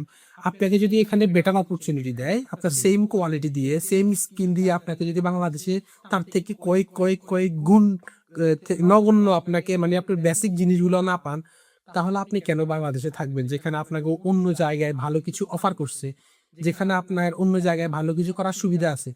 আর দেশপ্রেমের মানেই দেশে থাকাই কিন্তু দেশপ্রেম না। মানে আপনি দেশে থাকতেছেন, দেশ ছেড়ে যাচ্ছেন না, দ্যাট মিনস এটা না যে আপনি অনেক বড় দেশপ্রেমী। আমরা দেশের বাইরে আছি এর মানে এমন না যে আমরা দেশদ্রোহী। আমরা সবচেয়ে বেশি দেশপ্রেমিক, আমাদের মধ্যে সবচেয়ে বেশি দেশপ্রেম আছে। আমরা বাংলাদেশের বাইরে থেকে বাংলাদেশকে যে পরিমাণে মিস করি, বাংলাদেশের প্রত্যেকটা ঘটনার সাথে যেভাবে আমাদের হৃদয় আত্মার সাথে কানেক্টেড, দেশের মধ্যে যারা থাকে ওরা এই ফিলিংসটা কখনো বুঝবে না। আমরা যারা দেশের বাইরে থাকি আমরা সবচেয়ে বেশি আমাদের দেশকে ভালোবাসি। আমাদের দেশের কোথাও একটু ভালো হলে আমাদের মনটা খুশিতে বড় হয়ে যায়। দেশের বাইরে থেকে যে আমরা ইন ফিউচারে যখন আমরা রেমিটেন্স পাঠাবো, এটা আমাদের দেশের উন্নয়ন হবে। আমরা দেশের বাইরে আছি বলে আমাদের দেশের অর্থনীতির একটা চাকা, মানে আমরা মিন্স আমি আর আপনি না, বা দেশের বাইরে যারা থাকে সবার কথা বলতেছি, দেশের অর্থনৈতিক চাকাটা এখনো সচল আছে। সো নিজের দেশকে ভালো রাখার জন্য, নিজের পরিবারকে ভালো রাখার জন্য সব দিক থেকে অবশ্যই আমি বলবো, যেখানে ভালো অপরচুনিটি আছে, সেটা যে যে দেশই হোক, সেটা যদি সৌদি আরবও হয়, গো ফর সৌদি আরবিয়া। সেটা যেখানে হোক, সেটা যদি চায়না হয় চায়না যান, জাপান হলে জাপান যান, অস্ট্রেলিয়া হলে অস্ট্রেলিয়াতে আসেন। যেখানে ভালো অপরচুনিটি আছে আপনি সেখানে যান। আপনার জীবন তো একটা, তো এই ছোট্ট একটা জীবন, বেস্ট যেটা করার সুযোগ আছে সেটা করেন। নিজের সময়গুলো, আমি নিজের জীবনটা ছোটখাটো চিপ জিনিসের পিছনে নষ্ট করার কোনো মানে নেই। আর ভাই একটু আগে যেটা বলছেন আপনি, দেশের বাহিরে দুর্নীতিবাজ আমলা বা অফিসাররা যে পাহাড় ধরছে, আমি একটা উদাহরণ দিই। কয়েকদিন আগে আপনারা চিনবেন বেনজির আহমেদ, এটা পলিটিক্যাল আলাপ না, নন পলিটিক্যাল আলাপ, কিন্তু যেহেতু বেনজির একটা চোর, সে একটা দেশদ্রোহী, সে একটা সন্ত্রাস, সে একটা দুর্নীতিবাজ, সে আমার দেশের হাজার হাজার কোটি টাকা দুর্নীতি করে দেশের বাইরে পাঠাইছে। দেশের সাথে আমি তাকে করাপ্টেড বলতেছি, করাপ্টেড পুলিশ অফিসার ছিল সে। সে বেনজির ঢাকা বিশ্ববিদ্যালয়ে উর্দু বিভাগের স্টুডেন্ট ছিল। আমি বেনজির কথা বলছি। বেনজির কিছুদিন আগে সিডনিতে $20 মিলিয়ন দিয়ে একটা বাড়ি কিনছে। ভাই $20 মিলিয়ন মানে বুঝতেছেন, 20 lakh, 1 million equal to $10 lakh. আর 20 মিলিয়ন মানে $2 কোটি। $2 কোটি মানে আপনারা আমার ঠান্ডা মাথায় এটা ঢুকবে। $2 কোটি মানে আপনি বুঝতেছেন, মানে $2 কোটি আপনারা মিলিয়ে দেখেন, $1 ইকুয়াল টু 91 টাকা, 91 টাকা দিয়ে আপনি গুণ দিয়ে দেখেন। $2 কোটি দিয়ে সে সিডনিতে বাড়ি কিনছে। এই টাকা কার? এই টাকা আমার, এই টাকা আপনার। এই টাকা ওই প্রত্যন্ত গ্রামে যে মাছ ধরে, যে রিক্সা চালায়, যে খেতে কামলা দিয়ে ভাত খায়, তার টাকা দিয়ে বেনজির এখন সিডনিতে বাড়ি কিনতেছে। এভাবে নট অনলি বেনজির, এভাবে আপনি ঘেরে দেখেন সকল দুর্নীতিবাজ যারা দেশের বাইরে অর্থের পাহাড়ে গুনছে, এগুলো আমার আপনার টাকা। তো আলটিমেটলি আপনারা, আপনি আর আমি আলটিমেটলি এরকম আরো অনেক দুর্নীতিবাজ আমলা অফিসার রাজনীতিবিদকে বানাচ্ছি, ওদেরকে দুর্নীতিবাজ বানাচ্ছে, ওদেরকে তেল দিচ্ছে, ওরা এইভাবে দুর্নীতি করতেছে, সামনে করবে, এটা চলতে থাকবে। এটাই হচ্ছে নিয়ম। এই জন্য বলছি যে ফোকাস ইউরসেলফ, নিজের প্রতি ফোকাস দেন, নিজেরটা নিয়ে থাকেন, এটাই হচ্ছে ইম্পর্টেন্ট আর কি। আপনার কথার মতে আমি যা বুঝতে পারতেছি সেটা হচ্ছে, আমার যেটা মনে হয়েছে এবং আপনার যেটা মনে হয়েছে, বাংলাদেশ এখন ভিতরগত যদি আপনি চিন্তা করেন একদমই খালি। দেখুন, বাংলাদেশ হচ্ছে যে বটমলেস বাস্কেটের মতো। হ্যাঁ, এখন হেনরি কিসিঞ্জার তো এখন বেঁচে না, হেনরি কিসিঞ্জার বেঁচে থাকলে এখন আবার বাংলাদেশকে বটমলেস বাস্কেট বলতো। তো তারপরেও বটমলেস বাস্কেট এটা এখন হয় না, বটমলেস বাস্কেট এটা গত কয়েক বছর ধরে হ্যাঁ, বাংলাদেশকে চুষতে চুষতে মনে করেন যে বাংলাদেশের ভিতরে এখন তো কিছু নাই। তো এখন এটা এটা এটা আপনি কবে ফিল আপ হবে, কবে দেশে, তো এটার দায়ভার আমাদের উপরে পড়তেছে। বাংলাদেশে যারা থাকতেছে, যারা আমাদের বয়সে, আমাদের জুনিয়র পড়াশোনা শেষ করবে, এদের কাঁধের উপরে এই অর্থনৈতিক বোঝাটা পড়বে। তো এই বোঝা নিয়ে বাংলাদেশ কতটুকু আগাবে বা বাংলাদেশ কতটুকু ব্যাকআপ দিতে পারবে, ইনস্ট্যান্ট কোনো কিছু সম্ভব না, কোনো কিছু ওভারনাইট চেঞ্জ হয় না। তো আপনি বুঝতেছেন এই ঋণের বোঝা, এই বটমলেস বাস্কেটকে আবার পরিপূর্ণ করতে কত বছর লেগে যাবে, আপনি চিন্তা করতে পারতেছেন?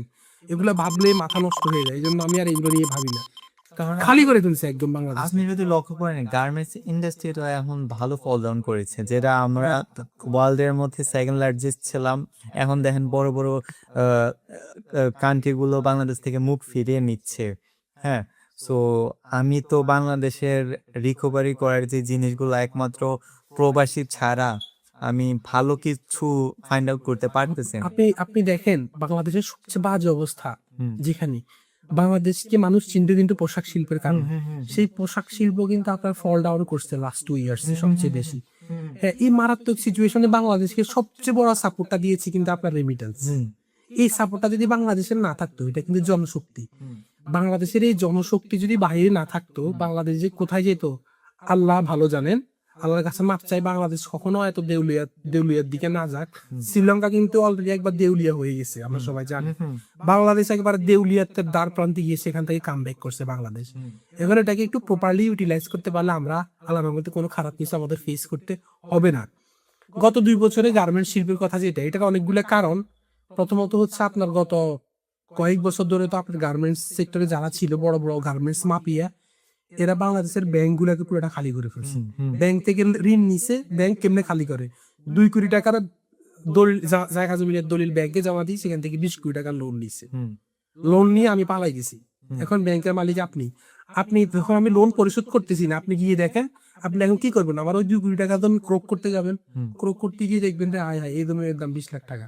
তাহলে তো মানে তখন এবার ব্যাংক তো এখানে দেউলিয়া। এইভাবে করে গত কয়েক বছরে আপনার ব্যাংক, বাংলাদেশের ব্যাংক মাফিয়া বা হচ্ছে আপনার ইন্ডাস্ট্রি মাফিয়া যারা ছিল, গার্মেন্টস মাফিয়া, এরা এইভাবে করে হচ্ছে আপনার ঋণ নিছে, ঋণ নিয়ে ঋণ খেলাপি হয়েছে, পালাইয়েছে, এবং এরা ব্যবসাটা 5 তারিখের পরে রান করতে পারে নাই। আপনারা জানেন 5 আগস্টের পরে তো অনেক অনেক বড় বড় গার্মেন্টস, এরা তো হচ্ছে আপনার আগের গভর্নমেন্টের সাথে কানেক্টেড ছিল, তো বিভিন্ন মামলা হামলার কারণে ওরাও হচ্ছে গার্মেন্টস গুলোকে ওভাবে রান করতে পারে নাই। সব মিলিয়ে পলিটিক্যাল স্টেবিলিটি, করাপশন, সবকিছু মিলিয়ে গার্মেন্টস শিল্পটা তো মারাত্মক লেভেলের একটা ধস নামছে আর কি। এখন এটা স্টেবল সিচুয়েশনে আসবে, সময় লাগবে, কিন্তু জায়গা তো কখনো খালি থাকে না। বাংলাদেশের যে প্লেস ছিল ওয়ার্ল্ডে, ওই জায়গাতে বাংলাদেশ না থাকলে অন্য কেউ এসে দখল করে নিবে। এখন সেই পর্যন্ত বাংলাদেশ কখন কামব্যাক করবে, কখন আবার ওই ওয়ার্ল্ড মার্কেট দখল করবে, ওইটা তো দিবা স্বপ্ন ছাড়ার কোনো কিছুই নাই। এই জন্য বলি সব মিলিয়ে আসলে সিচুয়েশন ভালো না আর কি। আল্লাহ ভালো জানেন আমাদের দেশে কি অবস্থা হবে, তবে আমরা দোয়া করি, চেষ্টা করবো। তো আমরা যদি বাংলাদেশকে ওভারকাম করতে চাই, রিকভারি করতে চাই, আপনার মতে মানে কি কি জিনিসে আমাদের লক্ষ্য রাখা উচিত অথবা ফাইন্ড আউট করা উচিত, ওই জিনিসে কাজ করা উচিত? কারণ দেখা যাচ্ছে গভর্নমেন্ট তো চেঞ্জ হবে, ওদের পলিসিও চেঞ্জ হবে, সবকিছুই চেঞ্জ হবে, বাট আলটিমেটলি আপনি কোন জিনিসটাকে ফোকাস রাখতেছেন যে এই জিনিসটা যদি ঠিকঠাক মতো থাকে আমরা চেঞ্জ হইতে পারি? একটা ইম্পর্টেন্ট কোশ্চেন। প্রথমত হচ্ছে বাংলাদেশের যে কয়েকটা চালিকা শক্তি আছে, বাংলাদেশের বিভিন্ন প্রতিষ্ঠানগুলা, বিজনেস প্রতিষ্ঠান, বিজনেস ইনস্টিটিউট, এই বিজনেস ইনস্টিটিউট গুলাকে সবসময় রান রাখতে হবে। এখন এটাকে সবসময় আপনার চালু রাখা, কন্টিনিউ রাখার জন্য এটাকে আপনার যে রুলস গুলো আছে, রুলস গুলা বাস্তবায়ন করতে হবে, স্ট্রিক্ট রুলস, এখানে কোনো কম্প্রোমাইজ চলবে না। মানে আপনি আমার কাছের লোক, আপনাকে আমি কম্প্রোমাইজ করবেন না, কোনো কম্প্রোমাইজে প্রফেশনালিজমের জায়গা থেকে রুলস হবে স্ট্রিক্ট, রুলস অনুযায়ী চলবে। তো বাংলাদেশের প্রতিষ্ঠানগুলোকে কোনো দলীয়করণ করতে পারবেন না আপনি। মানে আমি আমার দল ক্ষমতায় আসছে, এই জন্য আমার দলের পন্থী একজনকে সভাপতি বানাই দিলাম, একজনকে সেক্রেটারি বানাই দিলাম, বা একজনকে আমি বোর্ড অফ ডিরেক্টর বানাই দিলাম, আর একজনকে বোর্ড অফ অ্যাসিস্ট্যান্ট ডিরেক্টর বানাই দিলাম। এটা করা যাবে না, কারণ আপনি নিজের দলের লোক দিলে তো সে দলের লোক প্রভাব খাটিয়ে দুর্নীতি করবেই। সে তার নিজের কর্মীরা আছে না, কর্মীদেরকে সুবিধা দেওয়ার জন্য তো তার ওই প্রতিষ্ঠান থেকে সে দুর্নীতি করতেই হবে। সুবিধা দেওয়া মানে তো দুর্নীতি ভাই, সুবিধা বলতে কোনো কথা নাই। তোমার যোগ্যতা আছে তুমি পাবা, তোমার যোগ্যতা নাই তুমি পাবা না, শেষ। এই রুলসে যদি আপনি চলতে পারেন, বাংলাদেশ এমনি অটোমেটিক আগে যাবে। কিন্তু আমি তো রুলস মানবো না। কেন মানবো না বলেন তো? মনে করেন আপনি এখানে ইন্টারভিউ নিচ্ছেন, আমি খুব যোগ্যতা সম্পন্ন, আমার সাথে আরেকজন আছে কোনো যোগ্যতা নাই, ঠিক আছে, কিন্তু ওইটা আপনার এই পরিচিত, আপনার কর্মী, আমি আপনার কর্মী না, আপনি কিন্তু ওরে নিবেন, আপনি আমার নিবেন না। আপনি কিন্তু যোগ্যতা দেখবেন না, আপনি দেখবেন নেপোটিজম, স্বজনপ্রীতিটা এখানে আপনার কাছে ইম্পর্টেন্ট। এটা আপনার ক্ষেত্রে, আমার ক্ষেত্রে, বাংলাদেশের প্রত্যেকটা মানুষের ক্ষেত্রে এই নেপোটিজমটা বাদ দিতে হবে। কোনো প্রতিষ্ঠানকে দলীয়করণ করা যাবে না, দলীয়করণের ঊর্ধ্বে রাখতে হবে। বাংলাদেশের শিক্ষা প্রতিষ্ঠানগুলোকে দলীয়করণ করা যাবে না। ভিসি প্রো ভিসি প্রক্টর থেকে শুরু করে প্রত্যেকটা জায়গাতে বাংলাদেশের প্রত্যেকটা ডিসি এসপি, ঠিক আছে, প্রত্যেকটা এক্সপোর্ট ইম্পোর্ট বিমানবন্দরের ডিরেক্টর, অ্যাসিস্ট্যান্ট ডিরেক্টর, ঠিক আছে, তারপর হচ্ছে আপনার ইউএনও থেকে শুরু করে কাউকে কোনো ধরনের দলীয়করণ করা যাবে না। আপনার দল করছেন, আপনি তাকে এসপি বানিয়ে দিয়েছেন, এসি বানিয়ে দিয়েছেন, ডিসি বানিয়ে দিয়েছেন, আপনি তাকে বিমানবন্দরের পরিচালক বানিয়ে দিয়েছেন আপনার দলের সিন্ডিকেটের। এটা করা যাবে না। এটা করলে আপনার ওই সমস্ত দলের নির্দিষ্ট কিছু সুবিধাভোগী লোক সুবিধা পাবে, যোগ্যতা না থাকা সত্ত্বেও তারা সুবিধা পাবে। আর যখন যোগ্য লোকের পরিবর্তে অযোগ্য লোক সুবিধা পায়, সেখানে অটোমেটিক ধস নামে। সাপোজ আমি মনে করেন যে আমি ভালো অ্যাসাইনমেন্ট লিখতে পারি, অ্যাসাইনমেন্ট বাদ দিন, আমি ভালো সফটওয়্যার তৈরি করতে পারি, তা আপনি আমাকে নিলেন না। আপনার ওই কোম্পানিতে বেতন ভালো, একজন সফটওয়্যার ইঞ্জিনিয়ারিং এর তো বেতন 3 লাখ টাকা হবেই সাপোজ। এখন আপনি চিন্তা করলেন 3 লক্ষ টাকা বেতন, তাহলে আমি ওর নিব না, আমি আমার পরিচিত একটা নিব। তারপরে পরিচিত ওইটা তো মাত্র সফটওয়্যার ইঞ্জিনিয়ারিং এর সেকেন্ড ক্লাস, মানে মনে করেন যে 42 পজিশনে পাস করছে, আপনি তাকে নিয়ে যদি ওখানে বসিয়ে দেন, যে সফটওয়্যারের কিছুই বুঝে না, তা এবং সে শুধুমাত্র বেতনের কথা চিন্তা করে, তাহলে আপনার সফটওয়্যার ইঞ্জিনিয়ারিং ফিল্ড ডেভেলপ করবে কিভাবে? এই জন্য যোগ্যতা অনুসারে নিয়োগ দেন, যোগ্যতা অনুযায়ী কাজ করান, কাজ করার ক্ষেত্রে কোনো কম্প্রোমাইজ করবেন না, দল দেখবেন না, নিজস্ব লোক দেখবেন না, শাসন ব্যবস্থা ঠিক করেন যে হচ্ছে এখানে পরিপূর্ণভাবে rules is rules, rules break করলে তাকে শাস্তির আওতায় আনা হবে। সবকিছু আপনি স্ট্রিক্টলি করেন, দেখবেন যদি স্ট্রিক্টলি চলে এভাবে, এবং এই ক্ষেত্রে ডাইনে বামে কোনো কথা শোনা যাবে না। 2 দিন পরে পরে শাহবাগে আন্দোলন, রাস্তা ব্লক করা, অমুক স্টুডেন্ট তমুক স্টুডেন্ট, অমুক সংগঠন তমুক সংগঠন, সব আপনি বাদ দিয়ে দেন, সব পিড়িয়ে সোজা করে দিন।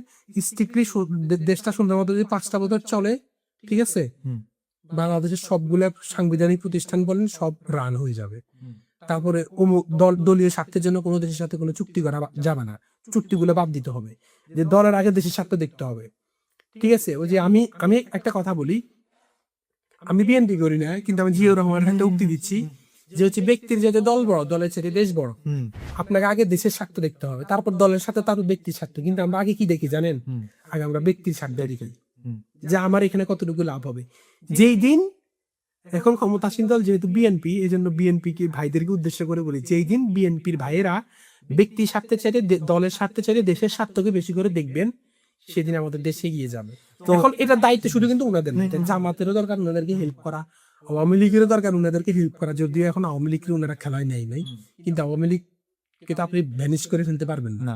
আওয়ামী লীগ তো একদিন না একদিন আসবে, এটা তো আপনার মনে হইতেছে আওয়ামী লীগ রিকভারি করবে?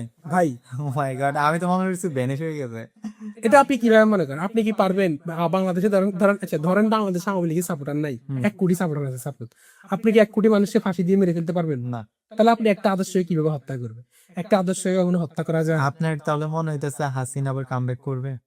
এখন ভাই হাসিনা মানে তো আওয়ামী লীগ না, আওয়ামী লীগ হচ্ছে একটা সংগঠন, মানে একটা হাসিনার ব্যক্তি। যেই, হ্যাঁ, সে তো মারাও যেতে পারে, অন্য কেউ আসতে পারে, 50 বছর পরে, 100 বছর পরে চুনোপুটি হলেও তো থাকবে।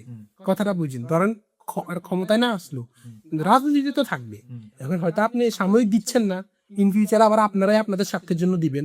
কারণ বাংলাদেশের রাজনীতি কখনো বিশ্বাস করতে নেই। বাংলাদেশে প্রতিদিন 3টা জোয়ার ভাটা হয়, কখনো মনে হচ্ছে এটা হবে, কখনো মনে হচ্ছে ওইটা হবে। এই জন্য বাংলাদেশের রাজনীতি কখনো, বাংলাদেশে দেখবেন যে যারা আওয়ামী লীগকে হটাইছে, ওরাই হয়তো কোনো এক সময় ওদের সুবিধার জন্য আবার আওয়ামী লীগকে সাথে নিয়ে রাজনীতি করবে। কখনো এটাতে আপনি অবাক হবেন না, বাংলাদেশে এরকম হিস্ট্রি অ্যাভেলেবল আছে, এরকম অ্যাভেলেবল ভাই, রাজনীতিতে সব জায়গায়। ওই যে একটা কথা আছে, everything is fair in love, war and politics. ভালোবাসা, যুদ্ধ এবং রাজনীতির মধ্যে সবই ফেয়ার। তো আপনি যাদেরকে এখন দেখবেন আওয়ামী লীগের বিরুদ্ধে বড় বড় বিপ্লবী, দেখবেন এরাই কোনো এক সময় আওয়ামী লীগকে নিয়ে সাথে নিয়ে হয়তো রাস্তা আসবে। এটা খুবই স্বাভাবিক, বাংলাদেশে এগুলো আশ্চর্য হওয়ার কিচ্ছু নাই। ও আপনি তাহলে বলতে যাচ্ছেন যে শেখ হাসিনা সরকার যেভাবে পরিচালনা করেছে, লাইক বিএনপিও সেম ওয়েতে আগাচ্ছে, অথবা আপনার মনে হয় না বিএনপি লাইক ভালো কিছু করতে পারবে? আর বিএনপি হ্যাঁ পারবে বাংলাদেশকে রিকভারি করতে? বাংলাদেশের বর্তমান রাজনীতি কোন ওয়েতে আগাচ্ছে আপনার মতে? আপনি এডুকেশনাল পডকাস্ট করতেছে, পলিটিক্যাল পডকাস্ট শুরু করিস, বুঝলাম না, আমরা মূলত এক্সপ্লেন করবো, আমার অনেক এডুকেশনাল পডকাস্ট আছে, আমরা একটু রাজনীতিও বাংলাদেশের পরিস্থিতি সম্পর্কে খোলামেলা কথা বলে। আমি যদি এখন বিএনপি কে নিয়ে একটা কথা, কয়েকটা কথা বলতে গিয়ে একটা নেগেটিভ কথা বলে, বিএনপি যদি আমাকে মারে, তখন আপনি আমাকে পাশে আসবেন? হ্যাঁ, আমরা দেন বাংলাদেশে নাই না। সো এটা একটা ভয়ের বিষয়। লাইক বাংলাদেশে লাইক কথা আছে না, লাইক ফ্রিডম অফ স্পিচটার আপনার ফ্রিডমতা স্বাধীনতা অনেক কম, হ্যাঁ। বাট ধরেন এটা বর্তমানে অনেকটাই মানে ভালো দেখা যাচ্ছে। দেখা যাচ্ছে এখন সচরাচর সবাই কথা বলতেছে, আপনি যদি খেয়াল করেন। এখন হ্যাঁ, এটা বর্তমানে। একটা ভালো দিক। 5 তারিখের পরে আমরা যেটা দেখছি যে হচ্ছে মোটামুটি সবাই বাক স্বাধীনতা যেটা মানে এখন আসেন বাক স্বাধীনতা মানে কি, ফ্রিডম অফ স্পিচ মানে কিন্তু যা ইচ্ছে তা বলা না। আপনাকে আমি ফ্রিডম অফ স্পিচ দিচ্ছি, এর মানে ইলে যে আপনি আমার চরিত্র হরণ করবেন। আপনি আর্টিফিশিয়াল ইন্টেলিজেন্সের মাধ্যমে আমার নোট ছবি বানিয়ে সেটাকে সোশ্যাল মিডিয়াতে ছেড়ে দিবেন, আমাকে নিয়ে বাজে কন্টেন্ট ক্রিয়েট করবেন। দ্যাটস নট মিনস যে আপনাকে আপনার ফ্রিডম অফ স্পিচ আছে। ঠিক আছে, এখন আমাদের বাংলাদেশে অধিকাংশ লোক ফ্রিডম অফ স্পিচের অপব্যবহার করে, এটা করা যাবে না। আমি আপনার যুক্তি সমালোচনা করতে পারি, বিএনপি তার গভর্নমেন্ট পরিচালনা কিন্তু অনেক ভুল করতেছে, আমি সেটা বাংলাদেশের নাগরিক হিসেবে আমি সেটা সমালোচনা করতেই পারি। এর মানে এই না যে এটাই হচ্ছে ফ্রিডম অফ স্পিচ। এর এখন আমি ফ্রিডম অফ স্পিচের নামে যদি আমি তারেক রহমানকে নিয়ে বিএনপি ধরেন head of the department, head of the party যিনি, উনাকে নিয়ে বা উনার ফ্যামিলির কোনো একজন মেম্বারকে নিয়ে বাজে কথা বলি, এটা কিন্তু ফ্রিডম অফ স্পিচ না। এটা হচ্ছে ফার্স্ট অফ অল আমি একটা জিনিস ক্লিয়ার করলাম। এখন আসেন বিএনপি কি করবে, আওয়ামী লীগ কি করছে, এটা তো আসলে পলিটিশিয়ান বা যারা পলিটিক্যাল অ্যাক্টিভিজম করে, হ্যাঁ, স্পেশালিস্ট তারা বলতে পারবেন। তবে আমি তো আসলে এত অভিজ্ঞ কেউ না। আমার ছোট মাথা যেটা, আমি মনে করি বিএনপিকে সেই ভুলগুলো করা যাবে না যে ভুলগুলো বিগত সময়গুলো তা আওয়ামী লীগ করছে, এবং বিএনপিকে সেই ভুলগুলা, এখন আসেন আওয়ামী লীগ ভুল করার কারণে আওয়ামী লীগের পতন হয়েছে। তো বিএনপি কি শুধুমাত্র পতন ঠেকানোর জন্য ভুল করা থেকে বিরত থাকবে, বা বিএনপি কি শুধু সেইগুলাই করবে যেগুলা করলে তাদের পতন হবে না? নো, বিএনপিকে ব্যালেন্স করে চলতে হবে। একটা আন্দোলনের মাধ্যমে বাংলাদেশের সরকার পরিবর্তন হয়েছে, জুলাই গণ অভ্যুত্থান। সেই প্রথমত যে সেই জুলাই গণ অভ্যুত্থানকে কোনো দলের একক সম্পত্তি বানানো যাবে না। এনসিপি বলবে যে এটা ক্রেডিট আমাদের, বিএনপি বললো আমাদের, জামাত বললো নো। এই জুলাই গণ অভ্যুত্থানের সকল শ্রেণীর লোক ছিল, এখানে আস্তিক ছিল, নাস্তিক ছিল, দৌলুদ্দিয়ার আপনার প্রস্টিটিউট ছিল, এখানে হচ্ছে আপনার তৃতীয় লিঙ্গের মানুষ ছিল, এখানে ট্রান্সজেন্ডার ছিল, এখানে শিল্পী স্বভাব ছিল বাংলাদেশে, এখানে শাহবাগিরে ছিল, এখানে সুশীল ছিল, এখানে কুশীল ছিল, এখানে নাগরিক সচেতন সমাজ ছিল, এখানে ডাক্তার ছিল, ইঞ্জিনিয়ার ছিল, বাংলাদেশের এলিট সোসাইটির মানুষ ছিল, এখানে গুলশান বলানি সে সমস্ত এলিট শ্রেণীর বাচ্চা কোটি কোটি প্রতি ছেলেমেয়েরা ছিল যারা জীবন বাংলাদেশে যুদ্ধ রয়ে গেল, ওদের কখনো নলেজে আসে না, ওরা পর্যন্ত রাস্তায় নামছে। তা আপনাকে যদি জুলাইটা ধারণ করতে হয়, আপনাকে যে সবাইকে একটা নির্দিষ্ট কোটির মধ্যে নিয়ে আসতে হবে। আপনি কাউকে বাদ দিয়ে দিবেন আস্তিক বলে, কাউকে বাদ দিয়ে দিবেন নাস্তিক বলে, জুলাই সবার। জুলাই কোনো মতের না, কোনো পথের না। জুলাইকে আপনি যখন সবার সার্বজনীন করতে পারবেন, তখন হচ্ছে আপনি এই জায়গাতে এসে এক থাকতে হবে। এক, যদি আপনি আওয়ামী লীগকে ঠেকাইতে চান, এখন যেহেতু আপনি এগুলা করতে পারেন নাই, তার মানে আপনি আওয়ামী লীগকে ঠেকাইতে ব্যর্থ হয়েছেন, তার মানে আওয়ামী লীগ এই জায়গাতে সফল, আওয়ামী লীগ ব্যাক করবে, এটা খুবই স্বাভাবিক। মানে আপনি আমার কথাটা বুঝছেন। দেখেন, আমি আওয়ামী লীগের কেউ না, আবার আমি বিএনপিরও কেউ না, আবার আমি মনে করেন জুলাই আন্দোলনের সমন্বয় কেউ না। আমি ধরেন একজন একেবারে নিরপেক্ষ বিচার বিশ্লেষণ থেকে যদি বলি, আপনি কি চাচ্ছেন আওয়ামী লীগকে ঠেকাইতে? তা আওয়ামী লীগকে ঠেকাইতে হলে যেগুলো করলে আপনি আওয়ামী লীগকে ঠেকাইতে পারবেন, আপনি সেগুলো করেন। এখন আওয়ামী লীগ মনে করেন মুক্তিযুদ্ধটাকে নিজের করে নিছে, এখন আপনি আওয়ামী লীগকে ঠেকাইতে হলে কি করবেন? মুক্তিযুদ্ধকে বাদ দিয়ে দিবেন? নো, আপনি মুক্তিযুদ্ধটাকে আপনি নিজের করে নিন, নিজের করে নিয়ে আপনি আওয়ামী লীগকে বলেন যে মুক্তিযুদ্ধ আমাদের, তোরা এখন যা। এখন আপনি তো মুক্তিযুদ্ধকে বাদ দিতে পারবেন না, কারণ মুক্তিযুদ্ধ মানে তো বাংলাদেশ, মানে বাংলাদেশে তো জন্ম পরিচয়, মানে আমার আপনার একটা জন্ম পরিচয় আছে না। এখন আমি তো আমার বাপরাও স্বীকার করতে পারবো না, আমি আমার মারাও স্বীকার করতে পারবো না, আমি আমার জন্ম সালও স্বীকার করতে পারবো না।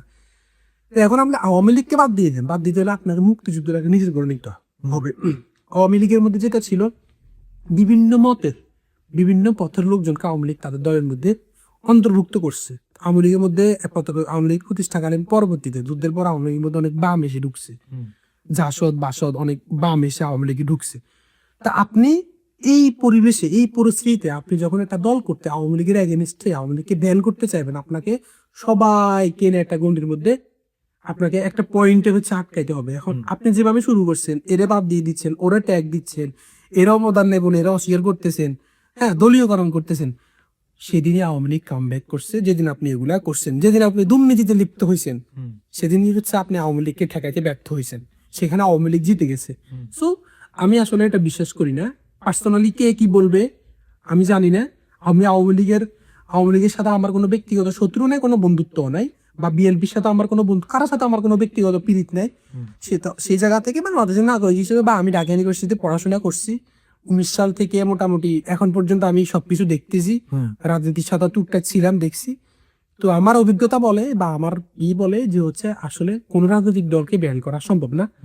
তাদের ক্যালিবার থাকলে তাদেরকে আসার পথ, আপনারা নিজে যারা মুখে বলতেছেন যে আওয়ামী লীগকে আসতে দিবেন না, তারাই আওয়ামী লীগকে আসার পথ তৈরি করে দিচ্ছেন। এটার ব্যর্থতা আপনাদের। আবার আওয়ামী লীগ যদি আসে সেটার সফলতাও তাদের।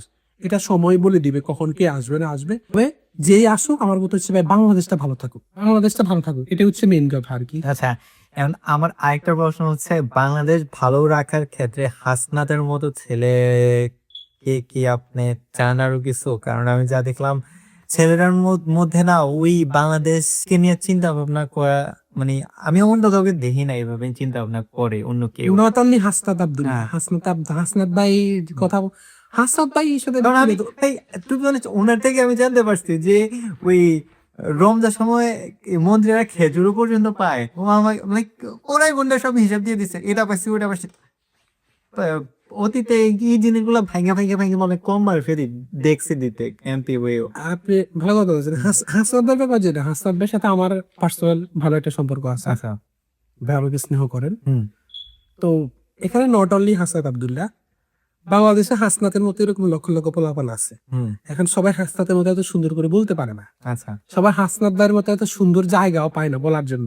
হাসনাত ভাই ওই জায়গাটা নিজের মতো করে নিচ্ছেন। আচ্ছা। দেখেন, কেউ কিন্তু আপনাকে আপনার জায়গা তৈরি করে, আপনি এখানে আসলে এটা আসছেন, আমি আসছি এখানে, কিন্তু কেউ কিন্তু আমাদেরকে জায়গাটা করে দেয় না। আমি আপনি টার্গেট ছিল মেলবোর্নে আসবো, বিধে আমরা আসতে পারছি। হাসনাত ভাইয়ের কিরকম একটা টার্গেট ছিল, উনি জনপ্রতিনিধি হয়ে মানুষের জন্য কথা বলবেন, উনি চেষ্টা করছেন, আল্লাহ উনাকে ওই পর্যায়ে নিয়ে গেছে। That's the fact. এখন আসেন, ওই যে কথা তো দুঃখ তো সবারই আছে, কিন্তু কয়জনই বা বলে। ঠিক আছে, হাসনাত ভাই মতো যারা ইয়াং পলিটিশিয়ান বাংলাদেশে আছেন, হ্যাঁ, বা যারা ইন ফিউচারে আসবে, এরকম পলিটিশিয়ানদেরকে বাংলাদেশের রাজনীতি অবশ্যই দরকার আছে। কারণ বাংলাদেশকে আসলে একটা রিভলিউশনারি চেঞ্জ আনার জন্য যে কয়েকজন শিখা সালার লাগবে, যে কয়েকজন সেনাপতি লাগবে, বেসিক্যালি ওই সেনাপতির হালটাই হাসনাত আব্দুল্লাহর মতো যারা আছে ইন ফিউচারে বাংলাদেশকে নেতৃত্ব দিবে, তারাই হচ্ছে এটা ধরবে আর কি। তারা হচ্ছে বাংলাদেশের হাল ধরবে। তো এরকম বাংলাদেশের মানুষের আসলে, এই যে দেখেন, আপনি একটা খেজুরের কথা বললেন, এখানে খেজুর আসলে এখানে বিষয় না, বিষয়টা হচ্ছে ন্যূনতম খেজুর যে পায়, এটা কিন্তু মানুষ জানতো না, আমি আপনি জানতাম না। কিন্তু হাসনাত ভাই এটাকে সোশ্যাল মিডিয়ার পরাতে আমাদের সামনে নিয়ে আসছে যে আমাদের জন্য এইটা আছে, এইটা আছে, আমরা এগুলো জানতে পারছি। এই পরিবর্তনগুলো কিন্তু আমরা আসলে চাইছি। আপনি খেয়াল করছেন, আমরা কিন্তু আমরা কিন্তু ইতিপূর্বে জানতামই না যে আমাদের জন্য কত কিছু দেয়। ঠিক আছে, হাসনাত ভাই দিন বলতেছে যে গত সপ্তাহে আমাকে গভর্নমেন্ট থেকে 1 লাখ কত হাজার টাকা দিছে, আমি যতজন গিয়েছে ততজনকে দিতে পারবো, চাইলে কাউকে 100 করে দিতে পারবো, চাইলে কাউকে 10,000 করে দিতে পারবো। মানে 10,000 করে দিলে হয়তো 17 জনে পাবে, 100 করে দিলে 170 জনে পাবে, মানে এরকম আর কি। হ্যাঁ, 1700 জনে পাবে। এই তো দ্যাট ইজ দ্য পয়েন্ট। এই পরিবর্তনগুলা স্টার্ট হয়েছে। এখন হাসনাত আব্দুল্লাহ পথ দেখাই গেছে, পিছন দিয়ে আরো 10টা হাসনাত আব্দুল্লাহ তৈরি হবে ইন ফিউচারে, তারা এটা ফলো করবে। ঠিক আছে, যখন দেখবেন পাবলিক সেন্টিমেন্ট, পাবলিক তো এটা খাচ্ছে, পাবলিক তো এটা চয়েস করতেছে, আপনি এটা পছন্দ করতেছেন, আমি এটা পছন্দ করতেছি, তাহলে নেক্সট যারা হাসনাতকে ফলো করে যারা উপরে উঠবে, ওরাও কিন্তু এটাই করবে, কারণ ওরা জানে পাবলিক ডিমান্ড কি, পাবলিক কি চাচ্ছে। আপনি কি এটা মনে করতেছেন মানে উনি মানে ভালো সাজার জন্য এমন কিছু করতেছে, মানে বর্তমানে যে রাজনীতি করতেছে? আমি ভালো সেজে যদি 10 জনের উপকার হয় তাহলে সমস্যা আছে। কারণ আমি ভালো সাজতেছি প্লাস আমি 10 জনের উপকার করতেছি, তাহলে এটা হচ্ছে ভণ্ডাম। কিন্তু আমি 10 জনের উপকার করে যদি ভালো সাজি, তাহলে তো আমি এমনি ভালো, আমি ভালো সাজার তো কিছু নাই।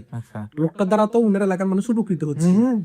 আপনি একটা মানুষ গিয়ে জিজ্ঞেস করেন যে ধরেন যে তাকে ভোট দেয় নাই, সে গিয়ে কি বলছে, যে আমাকে ভোট দিয়েছে এবং যে আমাকে ভোট দেয় নাই, দুজনই আমাদের একটা সমান। ভাই, এটা বাংলাদেশে কয়জন এমপি গিয়ে বলছে? তা আপনি যদি আপনার হাসনাত ভোটার, আপনি হাসনাতকে ভোট দেন নাই, পরের দিন হাসনাত নির্বাচিত হয়ে গিয়ে বললো যে আমাকে ধরেন আমি দিছি, গিয়ে বললো যে আমাকে ভোট দিচ্ছে এবং যে আমাকে ভোট দেয়, দুজনে আমার কাছে সমান, তখন আপনি মনে মনে কি ভাববে? হাই রে সালার, আপনি এতক্ষণ ছিলেন ভয়ে, এখন আপনি একটা হাসি দিবেন না? মানে আপনার কাছে ভালো লাগবে না যে আমি লোকটাকে ভোট দিই নাই, তারপরে সে এসে আমাকে বলতেছে সমান? এটাই তো দরকার ভাই। ওই লোকটা তো সেকেন্ড টাইম হাসনাতকে পছন্দ করবেই। তো এখানে ব্যক্তি হাসনাত বিষয় না, বিষয়টা হচ্ছে হাসনাত যে কালচারটা স্টার্ট করে দিছে, এই কালচারটা এবার স্টার্ট হয়ে গেছে, মানুষ পছন্দ করতেছে, এটা ইমপ্লিমেন্ট করা সোসাইটিতে। বাংলাদেশের প্রত্যেকটা এলাকাতে যদি এই কালচারটা চালু হয়ে যায়, বুঝছেন, স্বচ্ছতা, জবাবদিহিতা, কি পাচ্ছেন কি দিচ্ছেন, আয়নার মতো ক্লিয়ার, এটা যদি চালু হয়ে যায়, বাংলাদেশে তো চুরি অসম্ভব। আপনার রাস্তার কাজের জন্য ওই যে একটা ভিডিওতে দেখলাম 2টা টয়লেট করে 2 কোটি টাকা খরচ হয়েছে। তো এটা তো হবে না। আপনি দেখবেন যে তখন তখন তো খরচের হিসাব দিতে হবে। ওখানে হাসনাত থাকলে কি করতো, পুরো হিসাব দিয়ে দিত। হিসাব দিলে হয়তো দেখা যেত যে 2টা টয়লেটে 20 লাখ টাকা খরচ হয়েছে, তাহলে 1,80,00,000 টাকা বেঁচে যেত না। তো হাসনাত যে কালচারটা চালু করে দিয়ে গেছে হিসাব দেওয়ার, এই কালচারটা আগামীর বাংলাদেশের 300টা আসনে বাস্তবায়িত হবে। কোন এমপি যদি একবার একটা সময় দেখবেন এটা বাধ্যতামূলক করা হবে সোশ্যাল মিডিয়াতে, কোন এমপি যদি এরকম হিসাব দিতে ব্যর্থ হয় তাহলে তাকে শোকজ করা হবে। এরকম নিয়মও বাংলাদেশে চালু হবে। জনগণের টাকায় কাজ হবে, জবাব দিতে হবে জনগণের কাছে। আমার টাকায় কাজ হচ্ছে, আমার প্রতিনিধি আমার সামনে জবাব দিতে দিবে যে আমার এত আসনের ভোটার তোমরা দেখো, আমি এই কাজ করছি, এই কাজ করতে পারিনি, এটা পেন্ডিং এ আছে, এটা 70% শেষ হয়েছে, আর এই সমস্যাগুলো এখনো লিস্টেড আছে, প্রসেসিং এ পেন্ডিং, এগুলো নিয়ে আমি কাজ শুরু করবো আস্তে আস্তে আস্তে আস্তে। তখন কি হবে, একটা পরিবর্তন কিন্তু সোসাইটিতে হয়ে যাবে। এই পরিবর্তনটুকু আমরা চাইছি, আর কিচ্ছু না। তো আজকে পড়াশোনার জার্নিটা ভাই শুনলাম। ফার্স্ট অফ অল আমার মেবি একটা পয়েন্ট বাদ গেছে, ভাইয়ের অস্ট্রেলিয়াতে আসার টোটাল কত টাকা খরচ হয়েছিল, এটা মনে হয় আমি মিসিং করছি। আপনার বলছিলেন এটা মানে অ্যারাউন্ড? না, আমি এটা বলি নাই। অ্যারাউন্ড আমার 25 লাখের মতো খরচ হয়েছে। আচ্ছা, সো রিসেন্টলি ভাই আসছে, সো ভাইয়ের অ্যারাউন্ড 25 লাখের মতো খরচ গেছে। আর ভাই যেহেতু পলিটিক্স নিয়ে মোটামুটি ভালো আইডিয়া ছিল, এই জন্য আপনাদেরকে একটু টুকিটাকি লাইক বর্তমানে যে কন্ডিশন ওইটা নিয়ে কথা বলতেছিলাম আর কি। Nothing special that much. ভাইয়ের স্টোরিটা শেয়ার করলাম আপনাদের মাঝে। পলিটিক্স বাংলাদেশকে কিভাবে রিকভারি করা যায়, কি কি ধরনের প্রবলেম হচ্ছে চলছে, সো সেটা নিয়েও কথা বলতেছিলাম। আর মোরাল অফ দি স্টোরি ভাই যেটা বললো যে আপনার কাছে যদি অপরচুনিটি থাকে, সুযোগ সুবিধা থাকে, বাংলাদেশ ছাড়ুন। কারণ আপনি বাংলাদেশ ছাড়লেই বাংলাদেশ ডেভেলপ হবে। কারণ বাংলাদেশিরা এমন এক জাতি, যেই দেশে থাকুক না কেন বাংলাদেশের প্রতি টান থাকবে থাকবে থাকবেই। এটা আপনারা মাথায় রেখেন। হ্যাঁ, বাংলাদেশের প্রতি টান বিলীন হয়ে যাবে না, গায়েব হয়ে যাবে না। হ্যাঁ, কারণ অস্তিত্ব বাংলাদেশে মানুষের এই জিনিসটা আমি দেখেছি। মানে বেশিরভাগ মানুষের, আমি বলতেছি না সবাই, বেশিরভাগ মানুষেরই বাংলাদেশের প্রতি টান আছে। হ্যাঁ, সো এখন ভাই আপনার কনক্লুশনটা বলে শেষ করেন। আমি একটা কথাই বলবো, বিদেশ যাওয়া দেশপ্রেমের অংশ। ঠিক আছে, তো এটা আসলে বেসিক্যালি বিদেশ বলবো না, আপনারা প্রত্যেকে যোগ্যতা সম্পন্ন। আপনি আগে নিজেকে প্রশ্ন করুন আপনি কোন বিষয়ে অভিজ্ঞ, সে অনুযায়ী নিজেকে তৈরি করুন। কিচ্ছু না হোক, অন্তত ইন্টারমিডিয়েটটা কমপ্লিট করে দেশের বাইরে ব্যাচেলরের জন্য চলে আসুন। ব্যাচেলর কমপ্লিট করলে মাস্টার্সের জন্য চলে আসুন। অনেকের কাছে টাকা পয়সা থাকে না, যাদের কাছে টাকা পয়সা নাই তারা একটু লেখালেখি করার চেষ্টা করুন। রিসার্চ পেপার মোটামুটি একটু রাইটিং স্যাম্পল গোছাইতে পারলে আপনি ইউএসএ তে প্রচুর স্কলারশিপ দেয়। ইউএসএ ওদের আমেরিকাতে বাজেটের সবচেয়ে বড় সেক্টর হচ্ছে শিক্ষা খাত। শিক্ষা খাতে প্রচুর ফান্ডিং দেয়। আপনি ইউএসএ যান, আপনি ফান্ডিং পেলে আপনাকে ভিসা ইজিলি পাবেন, কোনো সমস্যা নাই। টাকা না থাকলে ইউএসএ যান, টাকা থাকলে অস্ট্রেলিয়া আসেন, সোজা হিসাব। তবে কোনো একটা ভালো দেশে যান, গিয়ে নিজের স্কিল ডেভেলপ করেন। আর সবচাইতে বড় কথা যেটা, সেটা হচ্ছে সময় নষ্ট করার দরকার নেই। যারা বাইরে আসবেন এখনো শুয়ে বসে টাইম কাটাচ্ছেন, আইএলটিএস দিবেন দিচ্ছেন না, পিটি দিবেন দিচ্ছেন না। একটা কথা আছে না যে like not tomorrow start today. হ্যাঁ, আবার একটা জায়গায় স্টার্ট টুডে ওটাকে কেটে দিয়ে স্টার্ট নাও, মানে নাওকে প্রেফার করছে। তো আমি সেটা টুমোরো বাদ টুডেও বাদ, স্টার্ট নাও। আপনি এখন থেকে শুরু করেন, নিজেকে নিজে মোটিভেট করেন। Self motivation is the best motivation. আপনার যে সময় চলে যাচ্ছে সেটা কখনো ফেরত আসবে না। আপনি অসুস্থ হয়ে বিছানায় পড়ে গেলে আপনার বাবা মা ছাড়া আপনার পাশে কেউ থাকবে না।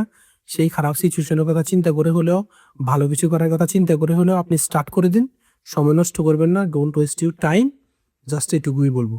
আপনি যখনই বেশি অলসতা চলে আসবে, জাস্ট আব্বুর অসুস্থ চেহারাটা নিজের চোখের সামনে ভাসায় উঠবেন। একটু চিন্তা করার চেষ্টা করবেন যে এখন আপনার টাকার জন্য আপনার আব্বুর অপারেশন করতে পারতেছেন না, টাকার জন্য মায়ের চিকিৎসা করতে পারতেছেন না, ঠিক আছে, টাকার জন্য একটা ছোট ঘর করতে পারতেছেন না। জাস্ট এগুলো চিন্তা করেন, বেসিক, আমি একেবারে বেসিক নিডের কথা। এরপর আপনার বিলাসিতা, এরপর নিরাপদ জীবন, এরপর একটা এগুলো পরের হিসাব। বেসিক নিডের কথা চিন্তা করলেও আপনাকে আপনি নিজেকে মোটিভেশন দিতে পারবেন যে কেন আপনার পড়াশোনা করা উচিত, কেন আপনার দেশের বাইরে আসা উচিত। হ্যাঁ, এতটুকুই বলবো। সবাই নিজের পিছনে ইনভেস্ট করুন। অন্যের পিছনে সময় নষ্ট করা বাদ দিন। ডার্টি পলিটিক্সের পিছনে সময় নষ্ট করা বাদ দিন। মোবাইলে রিলস দেখার পিছনে সময় নষ্ট করা বাদ দিন। সবাইকে ধন্যবাদ।